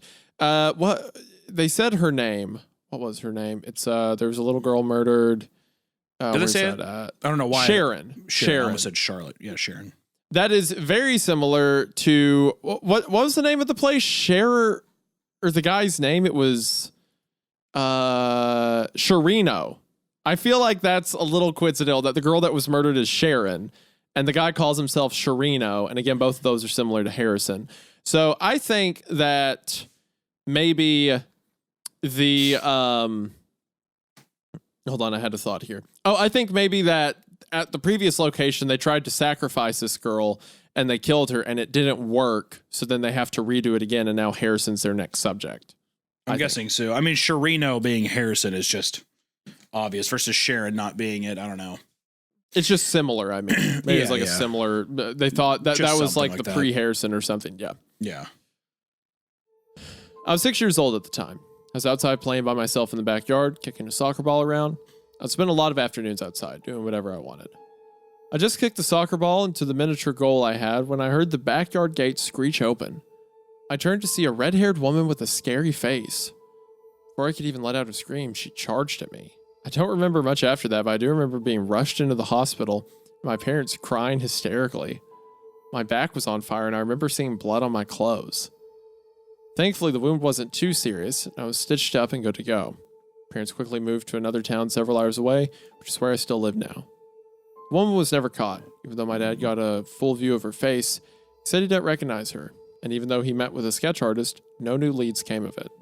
Do we think that this woman is... No, because Amy has black hair, so probably Yeah, but not still, her. I mean, I don't know. Black. I mean, you could dye her hair or something, but... Yeah. No, I don't be. know. I'm curious to see the dad's involvement again. Whatever. The dad is going to reappear in the story somehow. Maybe not in the flesh, but I just mean like, they're gonna be like, oh yeah, your dad, I don't know, made some deal with the fucking devil or, you know what I mean? There's going to be something like that. I'm curious to see where that lines up. It almost reminds me of Long Legs with like the person just standing in the backyard, whatever. Yeah, I put on my long legs today. That is a menacing note to imagine like a small child just being attacked by an adult. You know? Horrifying. And the image he describes too of like, I was just playing soccer in my backyard and then I turn around and there's a woman standing there. Yeah, just She standing looked there angry. screaming at you and then attacking you. Yeah. Yeah, it's terrifying. So, you have no idea why this woman did this to you? Not a clue. I'm sorry to hear that. Well, I'm going to wash your clothes. I have a towel in the bathroom down the hall if you can use to dry off. I'll be back soon. With that, she walked off and I went to the bathroom to dry off. After I got out, I saw another room down the hall with a bluish light coming from it. I looked inside to see that the light was coming from a turned-on computer monitor. I looked at the web pages and discovered it to be a chat room. There was about 30 people in it. Now I recognized a few names, including Julio, Carson, Percy, and Amy. All right, maybe I was wrong about trusting Julio. That's sad. Curious and a bit snoopy, I scrolled through the chat logs and eventually reached the week I'd applied for the job. My body tensed up while I read what they were talking about. Given that I don't remember everything that was said, I'll try and recount the important bits of it. Some of the names I don't recognize, but I'll state them anyway. Amy. He hasn't called yet, but I hope he will soon. Based on the look on his face, he seemed very interested. Carson. Awesome. Hopefully you hear back soon. Raphael. Has anyone found the right sermon yet? I'm tired of waiting. Wendy. No. Andy just tried another one, but that one also failed. I'm hoping we find out soon. The world is a mess. Amy. If he's who I think he is, he could do it. Carson. Remember these traits. We have to carve in the same way it was carved into Horus, with the same amount of time it took, and with the same angle on the crescent. Xander. Kurt said the date of an important day of his life could correlate to the pages of the book and the corresponding prayer. Julio. I know, but we already tried the day of the battle and his birth and death dates, and the pages corresponding to them. We have to keep digging. Raphael. Maybe Kurt was wrong. I mean, we all remember what happened, right? Amy, shut up, Raphael. He was right in some parts, yet it was too much for a coward to admit that he royally fucked up. I scrolled down to another conversation, which was dated a few hours after I discovered them talking outside my window. Amy. I'll figure out a plan soon. I'll keep you guys updated. I'm also currently thinking of a plan B in case plan A doesn't work, though I highly doubt that will happen. Carson. We have to make sure it's him, but we also have to make sure Graham isn't on our way. Julio. If I see anything, I'll let you know. He just spilled the beans to me. He said he saw you three talking. Amy. Well, shit. Okay, stick to the plan. Everyone is coming in soon. We need this to work. The last message was right after that, and it was dated for the morning after Percy broke into my apartment. That morning. Carson, I figured out the first process. I haven't saw the other one, though. It's a different prayer. But I don't know which one specifically. Well, I was wrong about Julio. I apologize. It seems that he is a part of the gambit. He's a part of this whole ploy. It was just a bit odd. Like, I don't know, just way too invasive with... You were right. I don't know. You get your bear trap. Go ahead, make the bear trap noise. There you go. You're right. But I fought you on it. I fought that bear trap, but it was real. You know what I mean, though? Whenever someone's just like, yeah, that's weird. So, why do you think he's doing that? You seem so weird around this guy. It's just, I don't know, it was a bit odd. Yeah. And in hindsight, he did know a suspiciously large amount of stuff. I liked Julio, too. That's rough. So, is the part where she says in the first conversation, where Amy says, based on the look on his face, he seemed very interested. At the beginning of the story, Harrison said that when he left the cafe, there was a blonde woman across the street who was watching him. Yeah. It was Amy. So since we know Amy to be black hair and blonde haired, I'm going to take a bet and say she was also the red haired woman who attacked him. I still think that's, well, the reason I say that I agree with that too is just because now there's gray streaks in her hair. So there's obviously, they've made such an emphasis on, she's a middle-aged woman, to where she probably did it when she was younger. Even when maybe she was a counselor back then too. So they need to do a prayer from Sharino's book or whatever. And they need to carve him in the same way Sharino was carved, with the same ritual. Is that what they're saying? I'm thinking so. And also earlier that day, Carson said, I figured out the first process. I haven't figured out the one after that though. And that's when he stabbed himself. So Carson went ahead and did the first step of the ritual, it seems. And that's why he stabbed himself, and now he's in Amy's house. Yeah. That's pretty menacing. Okay. I could feel my heart racing a mile a minute as I stared at the computer screen. I had a deep suspicion that there was more to Percy breaking into my apartment, and this seemed to confirm it. I looked up towards the top of the screen to find another tab open. I clicked on it to reveal a grid of black and white security cameras. My stomach churned when I saw one of a very recognizable bedroom. My shared bedroom. God. It was being filmed from the top corner of the room. I never noticed it before, so it must have been hidden in the wall. There was a date and time slot near the edge of the screen. I decided to snoop through it. Sure enough, it showed me and Julio going through our daily rituals. I then noticed that one of the cameras was outside the housing wing on the corner of the building, which gave a perfect view of our front door. I decided to navigate to the footage of the previous night. As I'd expected, Julio left a few minutes before I got back. It then showed me walking in and shutting the door. Fast forward to about 10 minutes later. What I saw sent chills down my spine. Percy walked up to the door, but behind him was Amy. Amy stepped forward and used a key to unlock my door. Both of them went inside. A minute or so later, Amy came out and gave a thumbs up to Percy inside my apartment. A few minutes later, Percy sprinted out of the apartment, and a couple of minutes after that, Julio pulled back into the small parking lot next to the wing. I couldn't believe what I had just seen.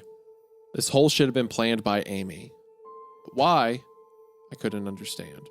And then I realized. My scar. My scar would be the only noteworthy thing on the back of my body. However, I knew for a fact that my towel covered it up, considering how close it was to my tailbone. Also, my scar was a straight line. It wasn't that impressive. If anything, I thought to myself, Horace's crescent stab wound would be much more impressive than it hit me. I couldn't believe that this little detail slipped from my mind. I never considered it important, and none of my coworkers mentioned it at all to me, despite how seemingly obvious it was. Sharino is my name unscrambled. And would you look at that? No shit. That is an effective, guess what? Roach. It's like not even cleverly scrambled though. Sharino, like it's Harrin. It's basically Harrison. It's the last three. So you just move it. Well, do you think there could have been a better name though? Rash. I wonder if you could do something. There's got to be a better name. Rash. You sound like Homer Simpson. The Rash Rhino. Rash Rhino. Rash Rhino would have been kind of sick too. Rash Rhino. You'd miss a H. You'd be missing an H, but it's pretty close. I'll take it. Before I could even process any more information, I heard Amy yelling from down the hallway, announcing that my shirt was ready. Shut off the computer and briskly made my way back to the kitchen. I made it just in time because she arrived in the kitchen about 5 seconds later. I thanked her, trying to hide my fears best as I could, and I raced back to the apartment. I grabbed my keys and dashed to my car, only for my worst nightmare to be realized. My tires were slashed. I raced back inside the apartment.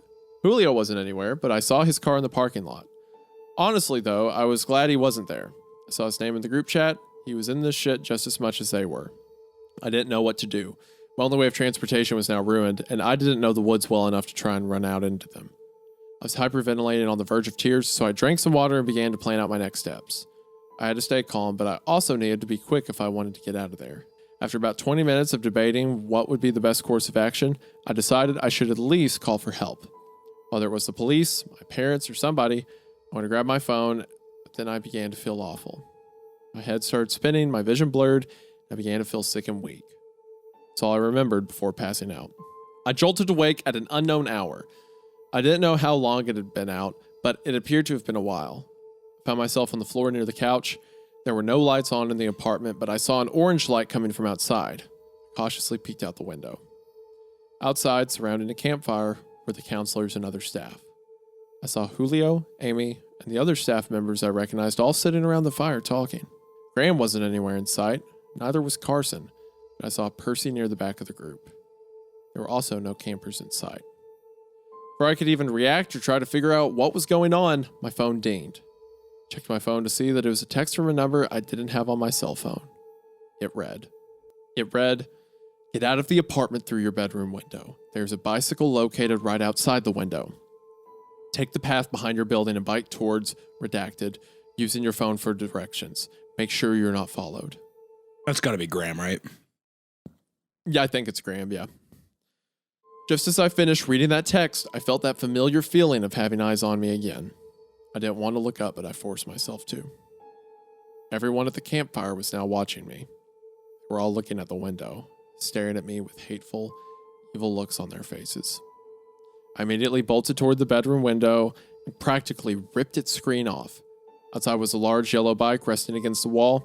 I hopped on and started pedaling as fast as I could down the back path, with it eventually leading me into the dark forest. Part 4. End of part 3. You know what? This is like I would say like a novice kind of story of writing and stuff. Like there's obviously clunky stuff and Sharino, whatever. Yeah. But I will say it's just, I'm having fun reading this one in the same way that like it's fun reading Goosebumps or like this feels like a very r/no sleep, like fun vibe story. It is a fun campfire story. Yeah. And I think that's, we just haven't read something like that in a while, and it's just been a lot of fun.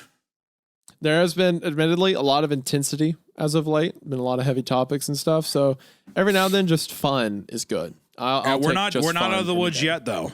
We're not out of the woods yet. The first 3 parts have been fun. The first 3 parts have been enjoyable. Part 4 of 5, though. I mean, it's moving along. I will say that. It is. Part 4. I pedaled as fast as I could until I reached the location, which turned out to be an abandoned grocery store's parking lot. In the parking lot was a white truck with its headlights turned off. I then got a text that read, "I'll come to you. Stay put." The driver's side door opened and out came a man who appeared to be in his 30s. When I saw him, I felt like I had seen him somewhere before. His face was one that sparked recognition, but I couldn't pinpoint where I'd seen him before. "Did they follow you?" "No, I don't think so," I said, still trying to catch my breath. "Who are you? And why did you save me?" "Name's Doug. I saved you because those guys are crazy, and I also wanted to give you some answers. You're probably wondering what the hell is going on at Camp Oakwood. I mean, shit's pretty weird. Some guy broke into my apartment, another guy stabbed himself, and I found security footage of my own bedroom in the camp director's house." "Oh yeah, that'd be Amy. Yeah, she likes to act like a big brother quite a bit." "Gee, no surprise there. Anyway, I think I have an idea of what's going on." "Okay, well you can tell me what you know later, but I want to give you a clear picture of what's going on." I didn't respond, so Doug began talking. The camp franchise you work for is part of a cult called Horse's Harmony. That guy who founded your camp, Horace Oakwood, started it way back in the day after he defeated a tribe in a battle. He then proceeded to take the tribe's teachings, tweaked about 95% of it, and rebranded it as his own religion. And thus, he began his work as a pastor for his own community. Horus prophesied that the world would be an extremely messed up place once he was gone, and that his followers' mission would be to obtain world peace. However, the process of how to obtain that was nothing. Had a burp. However, the process on how to obtain that was nothing you would have to have expected. Horus claimed that the only way to obtain it was to conjure a spirit, and then the body he was possessed inside of would have to die. According to him, there were 2 ways to do this process. The first way is for someone to conjure a spirit by themselves and then die either by suicide or by being killed by someone else. The second way is to conjure the spirit into another person by performing a ritual and then sacrifice the victim. Anyway, Horus eventually died. The day after he died, Gavrilo Princip killed Franz Ferdinand. That's what triggered World War I.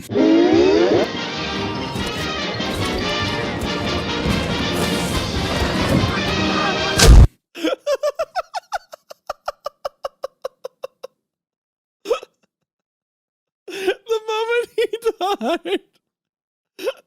Franz Ferdinand got shot, sending the world into World War I. Oh, God.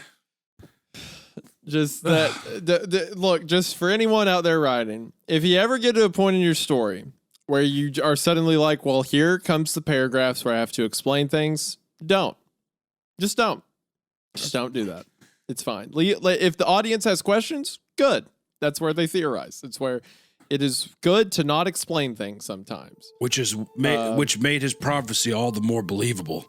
Pretty soon, the entire world started turning into an all-out violent place. Wars between countries, outcry within them, so much hate and despair everywhere. His members never worried, though.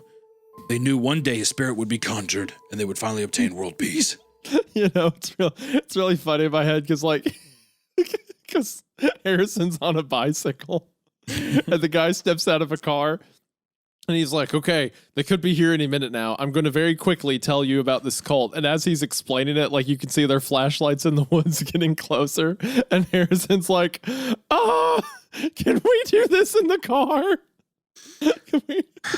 Now, here's the funny part about this whole thing. Horus have told them about that they needed to conjure a spirit, but he never explained how to correctly do so. That's really cool, dude. Can we get in the car? His reason why was because he claimed that world peace would already be a near impossible task. So in order to obtain it, his followers needed to figure it out how to do it on their own. That's really cool, Doug. But so many years later, and I mean many years, went by without any clue of how to conjure Horus. Then, about 25 years ago, a prominent member of the cult named Ferris Kurt made a breakthrough. He claimed that the correct way to positive I heard Amy just now. He claimed that the correct way to conjure Horus was to recite a prayer in Horus's self-made Bible, along with carving a crescent-shaped wound into your body. During the great battle Horus was in, he received a stab wound from one of the tribal men that was shaped like a crescent moon. As his life went on, he believed to be an important sign that all of his followers should remember. Now, in hindsight, it was a bad idea to get me a bright yellow bicycle. Now, Kurt was well known throughout all the camps and members located around the world. And when he made the supposed breakthrough, many members started performing the process. This is such a long paragraph. Whether on themselves or on other people. I just heard them say, whether on themselves or on other people. Well, long story short, his breakthrough ended up being false. Many members, out of excitement that it was finally solved after all this time, either committed suicide. As a matter of fact, why did you pick an abandoned grocery store? We could have gone to a non-abandoned one. Either committed suicide after they believed Horus was inside their bodies, or were arrested after killing innocent sacrificial victims. There were also members who left the cult, not wanting to be involved anymore out of fear that they would be connected to the crimes. Horus's Harmony lost almost 80% of its followers in a short span of time. So many people fell for it. Kurt, realizing what he had done, and also realizing that many members were now calling for his head, managed to escape the cult and went into hiding. He hasn't been seen since. Even his ex-girlfriend, who was also a well-known member of the cult, has supposedly never been able to find him. That's You could have at definitely least like Amy. called a friend, maybe a buddy, someone to be in the parking lot Listen, with us. listen, I can't long even get story- reception. If I long wanted to story call the short, police, I could. Long story short. They even are though- across the parking lot. I see them long right now. story short, They are right there. Long story short, even though Doug, Kurt I'm going may to have steal been this wrong, car from you. long story Drive short, out myself. Long story short, even though Kurt may have been wrong initially, many people believe they did have to recite a sermon, but it had to be the right one. There are over 3,000 pages in this book, so there would be a lot of stuff to dig through and figure out. Go ahead. I stood there in disbelief. Yeah, take that in. Just in a parking lot, just standing around. Okay, so I was like memeing during that whole thing, but so this original Horus guy made a cult based off a native religion after he slaughtered them, and then after he dies, a bunch of other cult leaders come forward, and the people from the camp are their followers, right? Yeah. That's pretty much everything that was said without as many words, right? Yeah. Yeah. I stood there in disbelief while listening to everything Doug was explaining to me. Honestly, couldn't tell if this guy was being serious or not. Still, I kept quiet and let him continue. Oh, he's not done? Long story short, the killings and suicides kept happening. And long story short, more members kept joining, and those members would marry and have children. Long story short, that's one of the reasons why the camps were set up about 30 years ago. Sit in the car? We don't Long have to story drive yet. short, But as long as that's one more step long removed. story short, if we need to get out of the parking Long story lot. short, it was so the members' children were aged 5 to 10 years old could learn about the teachings of Horus Harmony. Oh, so the dad was an original member of Horus Harmony. And then go home and continue practicing the religion. The camps were also made so it would be easier for all the members located around the world to stay connected. And long story short, I'll say that many of the deaths had stopped, with the last notable one happening at our camp 5 years ago. Sharon? Many of them. Yep. Sharon Ida Ravington. Long story short, she was a counselor killed here when she was convinced that she was discovered the right page number in prayer. Long story short, like all the other documented deaths, it didn't work, and the camp came under fire again. Yet, they still were able to rebuild and move on. How has no one stopped them yet? Long story short, I really can't explain. But, more than likely, there are high-power people involved with them that probably help hide the cult from the outside world. Politicians, police, etc. So, why are you explaining all of this to me? Long story short, you're most likely the next person to be killed when they attempt to make horses pierce. Maybe if they take you, I'll be safe, and I can take the truck. So just hand me the keys, and I'll sit in the car. Long story short. And you can stay here. I promise I will not drive away as soon as I get in the driver's seat. Long story short, there has been some talk that someone inside your camp successfully conjured Horus by themselves, and now you would think that the person who conjured Horus would just kill themselves so that everyone else could obtain world peace. And long story short, the plan is for them to meet them in the middle of the rituals.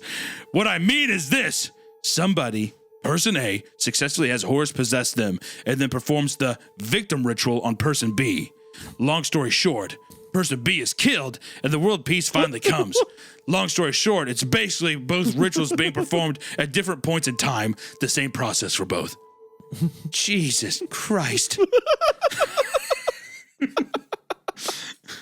Okay, that whole like, well, person A gets possessed of person B, that sounds like something we would say making fun of a convoluted ritual. Being like, so person A has to get possessed and then they have to kill person B. It's again, if you feel the need to explain something in a story, don't. If it's that awkward to shove in, like, Jesus Christ.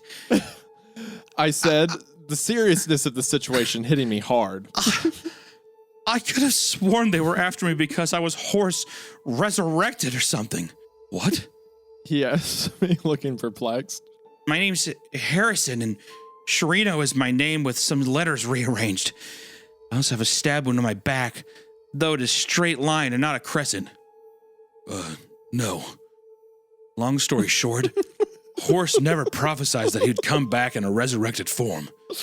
How do I even know? Are you from here? Do you just stay at this parking lot? Long story short, he always explained from the beginning that he would need to be conjured and then possess someone's body. And long story short, your name being an anagram for Sharino is just crazy coincidence. Besides, you look nothing like Horace. And if someone were to be resurrected, long story short, they would most likely look the same. So why the fuck am I a target? Revenge. What? Well, long story short, besides the obvious, trying to obtain world peace bid, from what I understand, you are a target to also get revenge on you. I haven't done a single damn thing to them. Then it must be someone you know. Did you ever have family or friends that worked at one of the camps, or was it Camper? Oh, you gotta be kidding me, was the first thought that formed in my head. Yeah, I do. Long story short, then I would talk to them and get some info. I wish I could tell you the exact reason, but it hasn't been explicitly stated. How do you know all this? It was a question I had been wanting to ask since he began his monologue on the history of Horace's harmony. Long story short, I have an inside guy reporting to me on what's going on, and I've had family killed by these guys. Long story short, I plan on taking this whole shit show down. Long story short. Well, who is it? Long story short. There's so many now paragraphs. that I'm gonna tell you, I don't want to risk your safety. I will tell you this though. There are 2 other employees at your camp that also aren't a part of this cult. It's one of the older workers and his son. Might seem weird that a cult would hire 2 people who don't believe in anything they believe, but your camp did just that. There's probably more to it. Long story short, if we can find out who they are, they can help you. Have you been smoking crack tonight, sir? We've been here for 40 minutes. Long story short. Thankfully, they've gotten lost twice, but I've seen the flashlights go over the hill 3 times now, so they have to. By process of elimination, they're going to be in this parking lot sooner than later. Long story short, I'm addicted to ketamine. And I love opioids. I then heard a text alert, and Doug pulled out his phone to read what was on the screen. Look, sorry. I have to end it here. I need you to get going. Your best bet is to keep pedaling away from here and go into hiding. Long story short, you have a massive target on your back, and they will not stop at anything in order to complete their end goal. Just as he was getting back into his white truck, I yelled out to him, How am I supposed to trust you? Long story short, that's up for you to decide. But if you didn't trust me, then why would you have stayed here for the last few minutes talking with me when you know why they are coming after you? Long story short, I saved your ass and led you to a pretty well-hidden location in these woods. Long story short, just think about that. Wait, he's not going to take him with him. He found him in the middle of the woods and told him all this, and he's like, well, good luck with that. And then he just gets in his car. He just wasted 30 minutes of his escape time. Just making it up. Also, I imagine it's a red herring, but if it turns out to be true, it's like, oh, my name's an anagram. And he's like, well, that's a coincidence. That's going to be the stupidest. They're like that. I guess the scar's a coincidence. They're really just mad at your dad. It's going to be the most frustrating. As he got in, he turned back and yelled at me. Oh, by the way, he yelled out, if you mess up the victim ritual after someone already has Horace inside of them, Horace will disappear again. That's one of the theories I've heard. Long story short, may want to use that to your advantage if you do get caught. Also, long story short, I heard another theory that states if a person is possessed by Horace, they'd have the ability to appear physically as him. So yeah, long story short, trust no one that looks like him. Though, I doubt you already trust that many people in this area. Good luck. Sadly, I didn't hear anything he said after the first 5 words, because as previously stated, he was driving away. So the end of that was completely incomprehensible. Oh, by the way, hey, I was wondering, could you stop? If you mess up the victim ritual after someone's already just Oh, what? Wait, that was really crucial. Could you come back and tell me that part? Can you take me with you, please, God?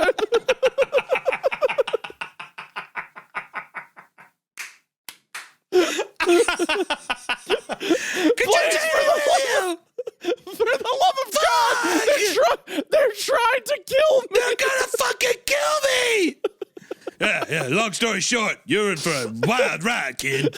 People are stabbing themselves and they've been talking. I'm so scared, please. Come back. Why is there a grocery store in the middle of the woods? Because the bear's gotta eat too, kid. Yeah, he gets mauled to death by a grizzly. Yeah. Because the Keebler elves and the bears that live in this forest. And that's a story for another time. Long story, the world's a fucked up place. Putting long story short in the one legitimate time it was in the story was cruel to do that to us. That was like mockery. Okay, so I'm gonna go out on a limb and say that the rest of the story would have operated just fine and everything would have worked if you remove that entire interaction. If Doug doesn't exist, you take that dialogue out, the story will probably You could flow literally better. have Harrison just look out the window and there's a bike and he's like, fuck it, I'm leaving. And then he just go, you know what I mean? And then the next stage has happened. And then at the end, if he like uses information Doug gave him to stop the ritual or whatever, we could have figured that out. If he decides to stab someone or in something. Yeah. I have a feeling Doug's going to come back, but he's a bad guy. And he's going to be like, what, Doug? I trusted you. And he's like, well, long story short, kid, you should be more careful on who you choose to be friends with. It's going to be like one of those things I feel like. Something about imagining Harrison is like the short little like just in a parking lot, just like I'm so scared as the truck's taillights are getting further Yeah, he's just standing in the dark. Good luck, kid. I hope they don't splice you up from inside out. Could I just ride with you? It's a truck. I see. The seat's open. I can see what's so it. weird is like, he's like, I gave you a pretty good hiding spot out here in the woods. It's like, why don't you just drive me to another city or a fucking airport? Why am I here right now? Why do you have to leave me here? They started World War I, kid. The World War I thing is that's insane. Unbelievable. It's unbelievably lame. It's also insane that like from that moment on, it progressively got worse. I tell you what, though, this is why I love these old internet stories is like, they're so funny. Like, it's so funny, like, the idea why that would you someone do that? creatively was sitting here and they were like, oh, yeah, well, this Horace's harmony is the reason that World War I started. And then he probably told that to somebody in his life while in between an NFL game or a Masked Singer episode. And they were like, that's really cool. That's a great idea. He was sitting around. He's like, I know what I'll do. I'll bring Germany into this. I just like, yeah, he's like, so then that started World War I, and then he like tabs over and he's just like, did anyone else think that, you know, Dennis Rodman on The Masked Singer was fucking sweet? That was really good performance. Send. Anyways, where was I? That's right. Exposition dump. I love that. Yeah. Anyone else think Drew Brees should put a gun in his mouth and kill himself since we lost the fucking playoffs again? Send. Anyways. Yeah, so you need to be, long story short, you should just a man completely unburdened from like, I'm doing this for fun. I love him. I'm having a good time. I'm going to bring, you know what? I'm going to bring Franz Ferdinand into this because I want to. He made a story about a cult who started World War I, and then he literally did not write another story again. And all he did he was like, fuck writing. That shit's too easy. Bored. He's like, I'm going on NFL and Masked Singer subreddits, and I'm conversating with people there. I want to get a drink with this guy. He had a bunch of critical guys in the comments, and he was like, I literally don't need you. I have the NFL subreddit. Yeah, he's just like, who gives a fuck about these gay short stories, dude? I want to talk about fucking spring training. You think people are going to read these things? Is that what you think? You think there's going to be a podcast or something? The Saints and Pelicans have a hard spring ahead of them. That's all I'm worried about.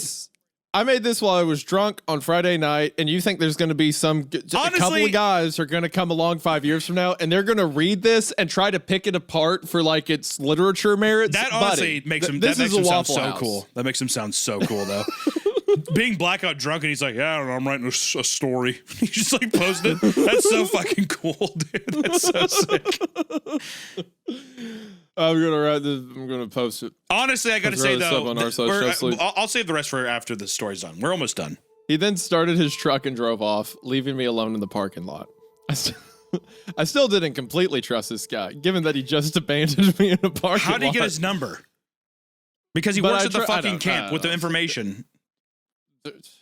These guys are going to come along and ask where he got his number? Really? That's their problem with it? They're going to ask where he got his number. But I trusted him over everyone else at the camp. Heck, I can't even trust Graham at this point, though he hasn't shown himself to be a huge believer in this stuff. But who knows what he does in private. He could have a shrine to Horace Oakwood for all I know in his apartment. But if he isn't, maybe he was the old guy Doug was referring to. But he never mentioned he had a son, so I wasn't sure about that either. All I knew was that I needed to get out of these woods and figure out my next steps. I hopped back on the bike and started pedaling back down the highway that was connected to the parking lot. After about an hour of biking, I needed to take a breather. I hopped off and went into the tree line surrounding the highway. Thankfully, it was completely dead at night, so I didn't see any cars coming up and down the two-way road. The whole hour I was biking, however, all I could think about was my dad. He claimed he had been at this camp before as a counselor, but must have done something so horrific that they're after me now. Even though it had been years and time usually heals the wounds, unless, of course, it was really bad. I needed answers, and needed them now. So even though it was the middle of the night, I called my dad. After the fact that he can call and he hasn't called the police or anything. But whatever. He didn't call the police because I didn't want him to call the police. I didn't want that to happen, so I didn't write it. Duh. After a few attempts, he finally answered. Hello? Dad, it's Harrison. I need you to tell me the truth. Harrison, it's the middle of the night. Unless you're dying and need help, I'm gonna go back to bed. Last thing I need is to wake up your mother. What have you been hiding from me? What are you talking about? He asked, his tone becoming more annoyed with every passing second. You said you worked at this camp. This place is a goddamn cult, and you know it. They were after me because of something you did. What the hell did you do? There was a long pause, and I mean long. It's been about a minute before he spoke again. I'm so sorry, Harrison. I thought that part of my life was over. I thought I could get away. Dad, one of those cultists stabbed me as a child. You also named me Harrison, which is Sharino, but the letters are rearranged. Now tell me the truth. I expected him to tell me the reason, but instead he told me something else that threw another curveball into this whole saga. I shouldn't have told them that I found a way. They listened to me and it got so much worse. So many people blame me and I thought I had escaped. I did everything. But I guess naming you Harrison was a clue on who I really was. Although I wanted to leave that part of me behind. I just couldn't. It's too much part of my life. You're the only boy in the world named Harrison. Wait. No, sorry, Harrison, listen, I'm sorry I named you that. You're the only boy in the world. Hold on, Dad. Hold on. Let me get this straight for a second. I am in the middle of God knows where on the side of a highway. You knew about this whole thing. And not only when I told you I was getting a job there, did you not say, I don't know, hey, son, maybe don't go to the super ancient cult that wants to kill you that you knew about. No, son, not it was only my that, bad. No, I'll but you know what? My named me bad. Harrison? For no reason I'm gonna- other than the I'm fact finna- that this was a part of your life? All right, I'm finna apologize for that one. My goofy ass shouldn't have even done that. I'm sorry, bruh. But they never would leave me alone. So I hope that, well, maybe you being there would finally get them off my back. It was a really shitty thing to do, son. But I was tired of it. I'm so sorry. Like he's like, so I've just sacrificed you. So let me get. So not only do you name me Harrison, you threw me to the dogs, Bruh. to try to save yourself. Bruh, I know I be acting goofy, for real. I'm sorry, bruh. Oh man. Can you finna He forgive then me? began. He's got now. I imagine him. He's wearing like those DC shoes, and he's got like a gold huge chain on. Yeah. It's like whatever that hair that like Gen Z TikTokers have, like the curly hair. It's like, bruh. He keeps doing the arm thing, the gun thing, like about to air this out. He then began quietly sobbing. But I didn't even get to do anything else. While listening to my dad, I hadn't noticed that a car had pulled up alongside the road. When I finally did notice it, I saw blue lights blaring on top of the car. It was a police car. An officer turned on his flashlight and pointed at me. I had the phone call and began shielding my eyes. What are you doing? Officer Marino? How do you know my name? It's me, Harrison Tracy. My apartment at Camp Oakwood was broken into a couple days ago. You asked for my statement. He gave out a surprise. Oh, right. Before turning off his flashlight, he led me back out onto the side of the road to talk to me. I began to tell him about what was going on, how I had basically ended up hiding on the side of a highway in the middle of the night. Okay, don't worry. Amy will take care of you. I looked up at him, dumbfounded by what he said. What? And then it hit me like a bullet to the skull. I remembered what Graham had told me when Amy said he would take care of Percy. Amy doesn't like the police involved. If Amy didn't like having the police involved, why would she have called them specifically for me? Took Sherlock a bit to put that one together. Yeah, wait, what? You're evil? I'm so scared. I looked up at Officer Marino, and a soul-killing smile formed on his face. Before I could even react, he pulled a pistol out of his belt and pointed at my head. Now come on, Harrison. It's time. I then heard footsteps behind me, and just before the world faded back into darkness again, I finally remembered where I had seen Doug before. He was the man in the painting in the chapel at Camp Oakwood. Uh-oh, What? part 5. Oh, Doug looks like Yeah. Sherino, right? Yeah, that's Yeah, that guy. and remember Doug was like, hey, don't trust anybody that looks like him. The painting. And he's like, got it. If I see anyone that looks like this highly specific painting I remember, I'll let you, you'll be the first to know. I saw it one time before I took a shit and a piss when I first got to the place in a dimly lit room. I remember as clear as day, Doug. Thanks. Okay, Doug, I'll never look at a painting again. I hate paintings now. Death with art, Doug. I'll look at it. Okay, my dad, I think it wants to kill me, but I'm not sure, Doug. Yeah, Help. my dad basically said that I was dead and he was really tired, so he went back to bed. It was awesome. I'll be completely honest, Doug. I'm so scared right now. Doug, you're goofy, for real. It's funny to imagine he's just like, everyone who walks up to he's like, hi, I'm so scared. I keep forgetting things because I'm so scared. It's like the protagonist from The Abandoned Ship. Like every situation he gets in, he like shivers and throws up and runs. Like, all right. That was the end of part 4. We're on to our final part. Final five. part 5. And let's see the interesting conclusion to Camp Oakwood. I awoke in a dimly lit room. The back of my head was aching terribly. But when I attempted to touch it, I discovered that I couldn't move my arms. I looked over and found that my arms were tied up. I then looked down and found my legs were tied up too.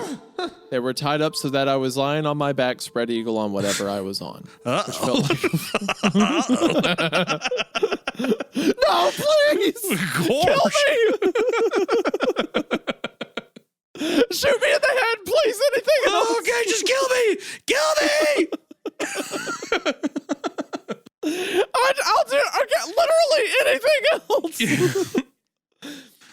You were talking about carving me with a knife. That's awesome. I'm gonna hold my breath till I die. I'm gonna hold my breath till I die. I'm gonna hold my breath till I die.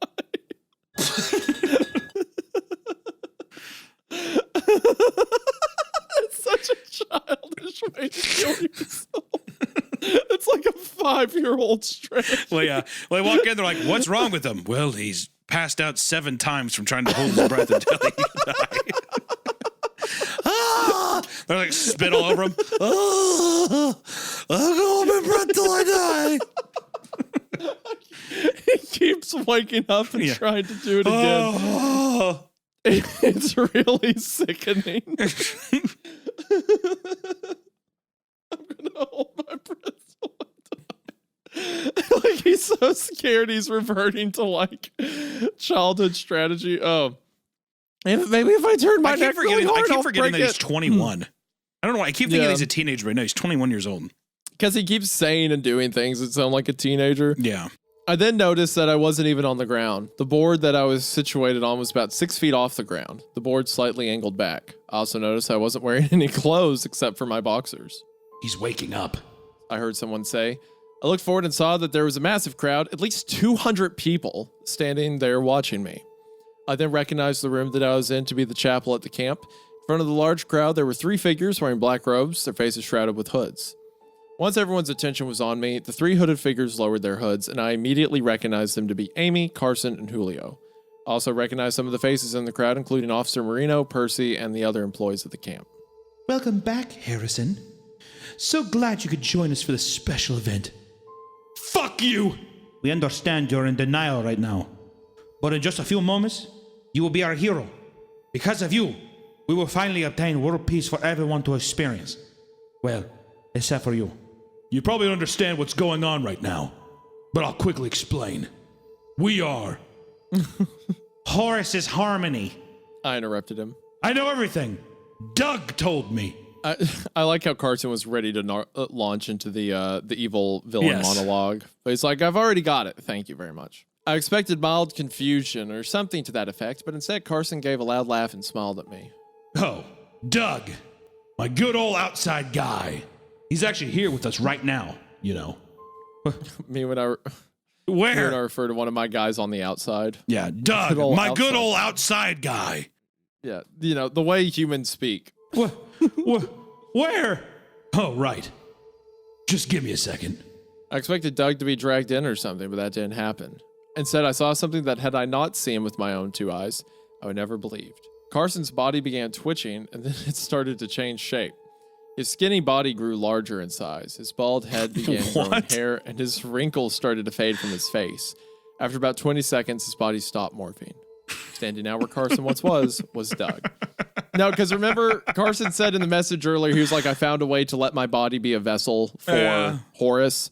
So now, like, Horace can, like, transform in Carson's position. Yeah, we're just getting into shape-shifting. It's no big deal. Yeah, of course. Oh, then, hey, just in case, Isaiah didn't need to bring that up because he says, remember how I said if a person was possessed by Horace that they'd have the ability to change physically into him? Yeah. Oh, of course. How could I forget? I said, still stunned by what I just witnessed. Well, ta-da!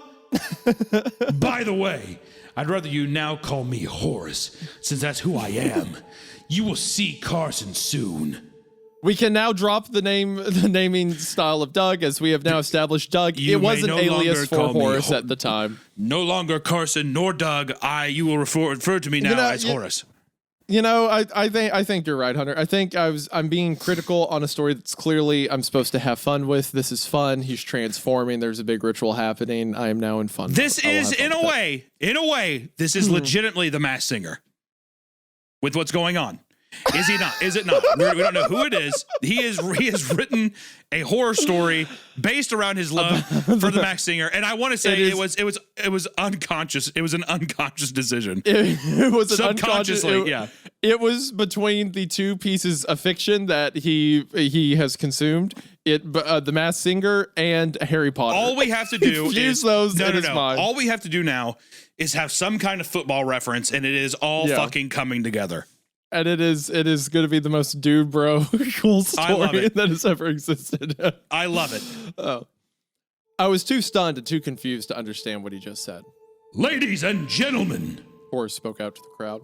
If you haven't guessed by now, Carson successfully conjured me by yelling out my famous sermon from 1892 and then stabbing himself in the stomach to form a crescent-shaped wound. After all this time, someone finally discovered it. I'm disappointed, but at the same time, proud as well. It's almost sweet. The author being like, well, what if they don't understand what happened? I don't want them to be confused. He is literally revealing himself as the Masked Singer. Like, that is I love that. I love that. Everyone either murmured in excitement or didn't react. Julio and Amy didn't even flinch. They must have known all along. So unless Horace, or who you like to call Doug, hadn't explained to you what is going on yet. No, please. Are you serious? Julio said, unless he hasn't explained it to you sorry. yet. Yeah, my bad. It's Julio, yeah. So unless Horace, or who you like to call Doug, hadn't explained to you what's going on yet, we will be performing a ritual on you. As just mentioned, Carson successfully conjured Horace and is currently possessed by him. Oh my God. And that's so funny. Long story short, Carson successfully conjured Horace and is currently possessed by him. So he completed the first part is the first possible ritualistic process. And long story short, you might think that since Carson currently has Horace within him, we would just kill Carson and be done with it. But long story short, Carson doesn't want to die, and I don't blame him.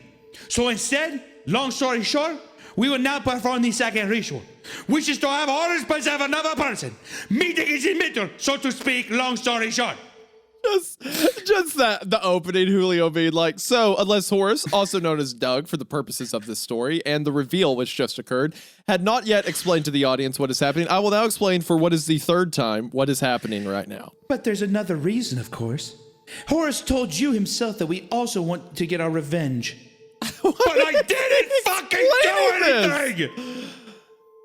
My dad was the one that fucked you guys up! Oh, your dad Curtis? Also known as... Ferris Kurt! I know! He came up with the way to conjure Horace, but it wasn't innocent. And long story short, it just caused many people to die or leave the cult, and he was forced to go into hiding. Long story short, no need to get explained to me. I don't give a shit about him anymore. I mean, he's the one who let me go here so that he could save his own ass. But, long story short, as you probably already know, this isn't the first time we've tried to hurt you. Yeah, one of you crazy fucks stabbed me as a child. In fact, I'm positive it was my dad's ex-girlfriend who did it. That psycho bitch.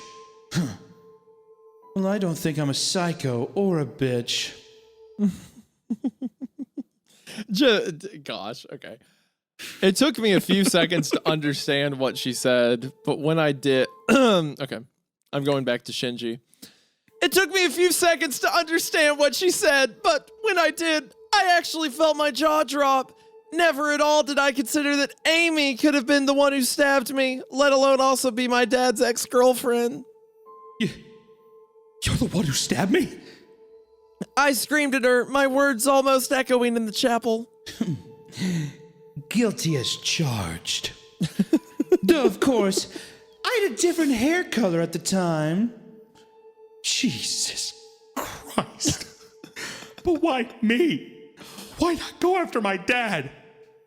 Well, long story Hold short... on. It's going to explain in a moment that she was also the blonde-haired girl across the street, and he's also going to have that realization at the same time. Go ahead. Well, long story short, what better way to torture someone than by torturing the ones that they loved? Having a son become a new victim would be the ultimate punishment. Harrison, ever since you were born, we've been watching you. Long story short, you never suspected a thing, and never once saw us. Well, except once. When you discovered this job. My mind immediately flashed back to the day I discovered the help wanted ad at the coffee shop. When I walked out, I noticed a blonde woman staring at me. I never considered it important, but now... You motherfucker. Long story short, I knew you had flunked out of school and you were currently stuck at your folks' place. I also knew that you'd like to view that wall to see if there were any appealing jobs on there. Well, long story short, I made an ad. Wait until you noticed it, and to my utter joy, watched you take it down to bring it home. When you saw me, long story short, I got a little nervous, but you walked off without batting an eye. I quickly made it back to the camp and waited for your phone call. And when you called, long story short, I was so excited that I completely forgot to ask you your name to confirm that it was you. And thank goodness you remembered for me. And when you said your name, I accidentally hit my desk in excitement. They're explaining the noise at the beginning. Checkmate. This is awesome. This is awesome. Okay, how you feel right now is how I felt during I dared my best friend to ruin my life, by the way. This emotion you're feeling. It's a nice switch. I'm in agony. Just because I was into it the first 3 sections, I was like, this is fun, this is engaging, I like it. And now having every single second explained we really need infuriating. We really need to give more props and credit to the stories that, like, really follow through to the end. Here's the thing is that there's so many people that have amazing ideas. Well, we can get into it later, but so many ideas, but it is so hard to actually articulate a full arc story to where it ends in a satisfying way. You know, you can feel where it's kind of like, well, that was everything I wanted to tell. So now I'll just kind of explain those things that I wanted to tell. And then I wasn't even scared anymore. I was seething with rage. I couldn't believe that this was so meticulously planned out. It seems so staged, yet I knew it wasn't. I didn't say a word as Amy continued. And so, we've come full circle. Soon, not only you will die, but we will also live in a peaceful world that we've waited for so long. It is unfortunate your dad won't be here to watch us, finally avenge all of our fallen brothers and sisters, but he'll probably find out eventually. Not even 3 seconds after she said that, the doors to the chapel opened and 2 large men came in dragging somebody behind him. Hey, Amy! We found this guy snooping around! One of them said. You won't believe who it is! They threw the man forward, and a grim but recognizable face became visible to me. Dad! What the fuck are you doing here? Well, I'll be damned if it isn't Ferris Kurt himself. Amy said as if she was finishing Julio's sentence. That's not my name anymore. My dad said. Right, because Curtis Tracy is such a better name. Amy said, then sarcastically. I'm so glad that I get to see you again. I've missed you so much. I don't give 2 shits about you. Leaving this lunatic society was the best decision I ever made. Why the hell did you come here? Oh, God, I'm sorry, Harrison. Don't give me that bullshit! You knew full well what I was walking into, and you let me go so that you would be left alone. And I know, and I'm sorry. You'll probably never forgive me, but that's why I'm here. I like how it's like, hey, I want the dad to be at the climax. How do we get him there? And it's like, I don't know, maybe literally drag him in. He was snooping around. He was snooping around like the fucking Scooby-Doo crew outside.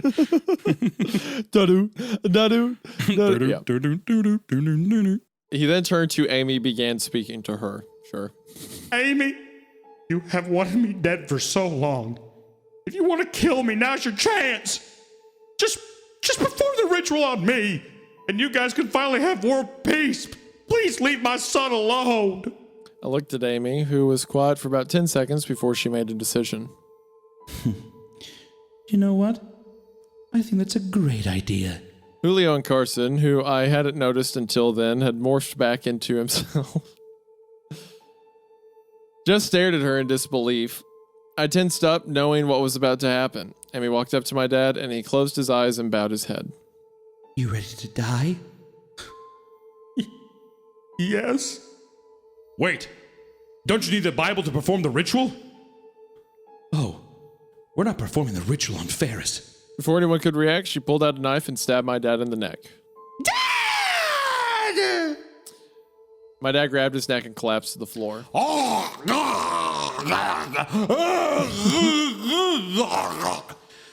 Ferris, you little fool. You didn't think I was gonna let it be that easy? Oh, you piece of shit! I'm surprised you care. She said to me without a single ounce of emotion in her voice. He did let you come here. He's still my father! I said, tears rushing down my face. My dad wasn't moving anymore, his body now lying in a pool of his own blood. I knew he was dead. All right. Well, now that we got that over with, can we please continue? Yeah. Let's get started. What if you guys fail? I asked him, all while still crying. Horace told me that if you mess up the ritual when he's already conjured, then he will disappear. What are you gonna do? Just keep trying until I'm dead? That's the plan. Besides, I'm absolutely positive we have the right sermon. All right, let's get started. Isn't Carson possessed by Horace? Can't Horace just say if it's the... Whatever. Carson grabbed a stepladder and walked up to it to reach the area I was hung up at. I just want to thank you for what you're about to do for us. Carson said, a smile forming on his face. Go fuck yourself. I said before spitting in his face. I guess your stab wound isn't that serious, huh? We have the best nurses a person could ask for. No, Hunter, it's we've have. we've have the best. We've have the best nurses a person can ask for. He then revealed two things from his robe. In one hand was the Bible, in the other a large carving knife. He opened the book to a page and began to read. And once he finished, he plunged the knife into my gut. I screamed from the pain as he meticulously carved a new wound into my body. I closed my eyes, anticipating my death. This is it. I thought to myself, this is how I die, mercilessly executed by a cult. I thought my body would begin to morph into Horus or something, but about 20 seconds passed and nothing happened. I opened my eyes, and Carson was just staring at me, a terrified look on his face. What happened? I messed up. What? I messed up. Carson said. He closed his eyes and then opened them again quickly. Horse is gone. He's gone. I messed up. Fuck. He threw the knife onto the ground in rage. Good job, asshole. He said, the pain from the wound making it hard to speak. Shut up, Harrison. Just because we messed up doesn't mean you're getting out of this alive. I don't care if your dad is now dead. I haven't fulfilled my desire for your revenge yet. I haven't fulfilled my desire for revenge yet. Carson, perform the ritual on yourself again. Can I just say, the idea of like this cult that's been operating for years, and they think when Horus comes back, the world will enter a stage of world peace, and they had completed the ritual, but Carson didn't want to die, so they risked losing the ritual. Can you make a stabbing sound effect for Carson? Like me doing the stab? Yeah.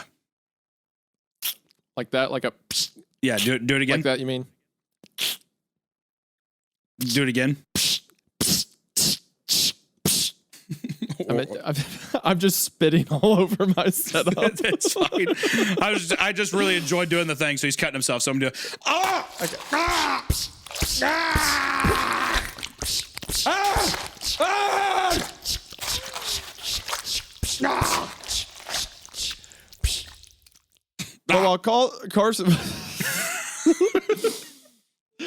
But while Carson was conjuring Horus again, an idea popped into my head. Amy had just said that she hasn't fulfilled her desire for revenge, but not their desire for revenge.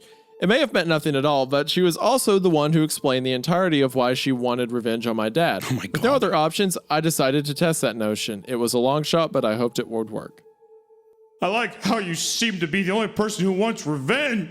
I spoke as loud as I could. Everyone has been waiting for years to obtain world peace and is still killing the one who is currently possessed by Horus. You want to make them wait even more just because you want me to be the sacrifice. I don't care. Most of them don't even want revenge. They just want to have the world peace. I made it so that they get both for the price of one. But the plan just failed. Now they'll have to wait until you guys find the right sermon in order to fill their religious duty. You're making them wait just because of you. That's been the plan all along. I promised myself that I wouldn't stop until Ferris paid the price for what he did to me and my friends. My dad just did pay the price. I screamed, my stomach hurting more from me projecting my voice. But now, you don't even seem to care about the mission anymore. You just want to fill your need for vengeance, but it will never be satisfied. You're punishing these guys just as much as you're punishing me. I don't care! I will never be satisfied until you're dead. I don't care what everyone else wants. I don't care about world peace. I don't care about my religious duty. I don't care about getting my revenge. Again, you know, the way people speak.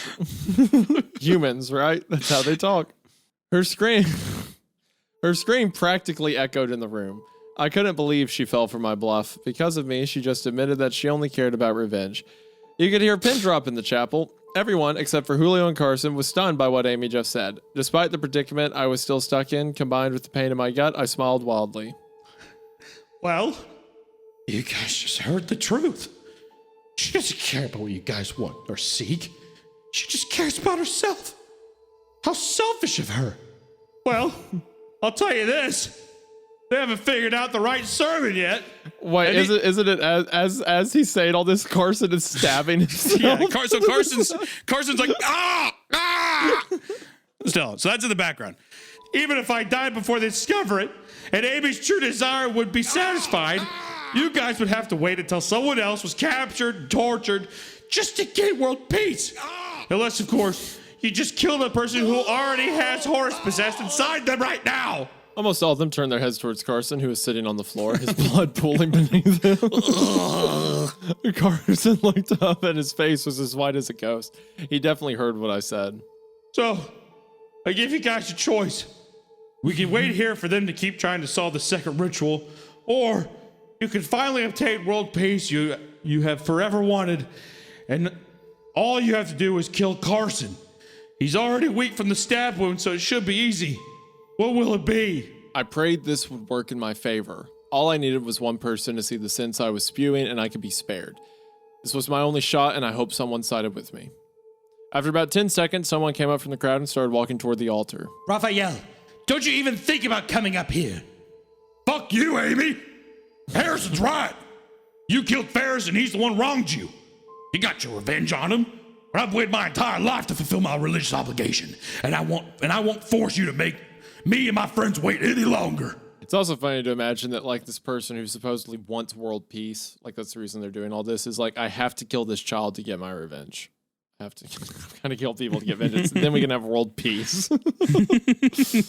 Before anyone could react, he charged the altar. Julio tried to grab him, but Raphael barged right through him. Once he took lead, several others began charging the altar as well, some screaming that it was finally going to happen. That's when all hell broke loose.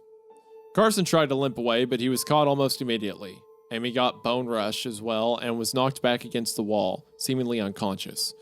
Julio managed to get out of the way and was pushing his body against the wall next to where Amy was. People began jumping onto Carson, punching and kicking him. I didn't feel bad one bit. He did stab me after all. I then felt my board begin to move, and before I knew it, I began falling back to earth. I hit the floor hard, the impact momentarily dazing me. I then saw someone standing over and heard a voice that I didn't expect to hear. Don't worry, I'll get you out of here. Percy began untying my arms and legs, but just as he was beginning to untie my last leg, he was pulled from behind and thrown to the ground. What do you think you're doing? Amy yelled at him, a bloody knife in her hand. She cornered Percy against the wall. After seeing this, I managed to untie the last knot and charged at her as fast as I could. I knocked her down just as she raised a knife in the air. Amy and I began wrestling on the ground. Under normal circumstances, I would have been much stronger than her, but my stab wound had severely weakened my strength, and she was gaining the upper hand fast. She managed to get on top of me, the knife still in her hand. I don't care if I die here today. You'll at least be joining me. Just when I thought I was done for, I heard a smack sound, and Amy fell limp onto me. Standing behind her was Percy, holding what looked like a baton. I have no idea where he got it, but I could have cared less at the moment. Come on, we need to get you out of here. He picked me up and started leading me over to the back of the chapel. As we were making our way to the back, I found Julio on the ground. He also appeared to be unconscious. Quincy, throw it into the crowd. We need that diversion. I turned to see someone I didn't recognize throwing Molotov cocktails into the crowd.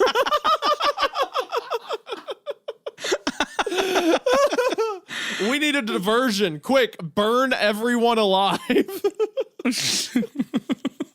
I turned to see someone I didn't recognize throwing Molotov cocktails into the crowd. It exploded. You know what's funny? Most people just say Molotov unless you grew up playing Call of Duty World at War, where it was called Molotov cocktails. Because calling it a cocktail is a bit of a joke, right? So you can tell when someone writing played Call of Duty growing up, because they will always add cocktails to the end of the phrase, which further goes back on my theory with this piece. But anyway. It exploded and people began screaming. He then raced back to where we were. Percy found a small window in the back of the chapel. Percy began slamming the baton against the window in order to break it. After a few more swings, Percy broke through the window and we made it outside. You see, little instances like that is what I mean by time being weirdly spaced, where it could have just been, we walked up, he hit it, we walked out. But it's like he didn't try it first, but after a few more, he got it. That happens a lot. Percy then pulled out a walkie and radioed to someone on the other line. Bring it around, hurry! He yelled into the walkie. Not even 5 seconds later, a white truck came barreling down the road of the camp. A familiar face was behind the steering wheel. I love also the amount of not even 5 seconds, not even 3 seconds. There's a lot of second intervals here. Yeah. Or like when the worst one to me was when he was taking a shower, and it was like I get in, I take my clothes off, I turn on the water, I am in it for about 10 minutes, I get out, I turn off. It's just like, why? Just say you were in the shower, you got out, the clothes, but whatever. Get in! We need to get out of here. We all piled in, and Graham accelerated out of Camp Oakwood. So the two inside people were Graham and his son, Percy. Got it. Yep. We stopped at a house about 40 minutes from Camp Oakwood. While driving there, Percy used his shirt to put pressure on my wound. When we eventually reached the house, the three of them brought me inside the house, where I was introduced to a woman named B, who turned out to be Graham's ex-wife. B was apparently a nurse, and she helped disinfect and bandage my wound. She was happy to report that none of my organs seemed to be damaged by the stab wound, and that I would more than likely be okay. Percy and Quincy were both bruised, but nothing too severe. While being patched up, I talked to Percy for a while, and he explained quite a bit to me. As it turned out, Percy had been forced by Amy to go into my apartment and take a picture of my scar so that she could prove that it was definitely me. He didn't want to do it, but she threatened him, and eventually he relented. He managed to... we have to have this. He managed to take a photo. However, not only was my towel obscuring my scar, but the photo also came out blurry. Despite him failing, they stuck with the plan of Percy being arrested by Officer Marino. I asked Percy if he was just a cult member dressed as a police officer, and he confirmed it. Not that I was surprised to hear that. Anyway, Percy was never taken away and would remain at the camp out of view. Well, that was the plan until Carson successfully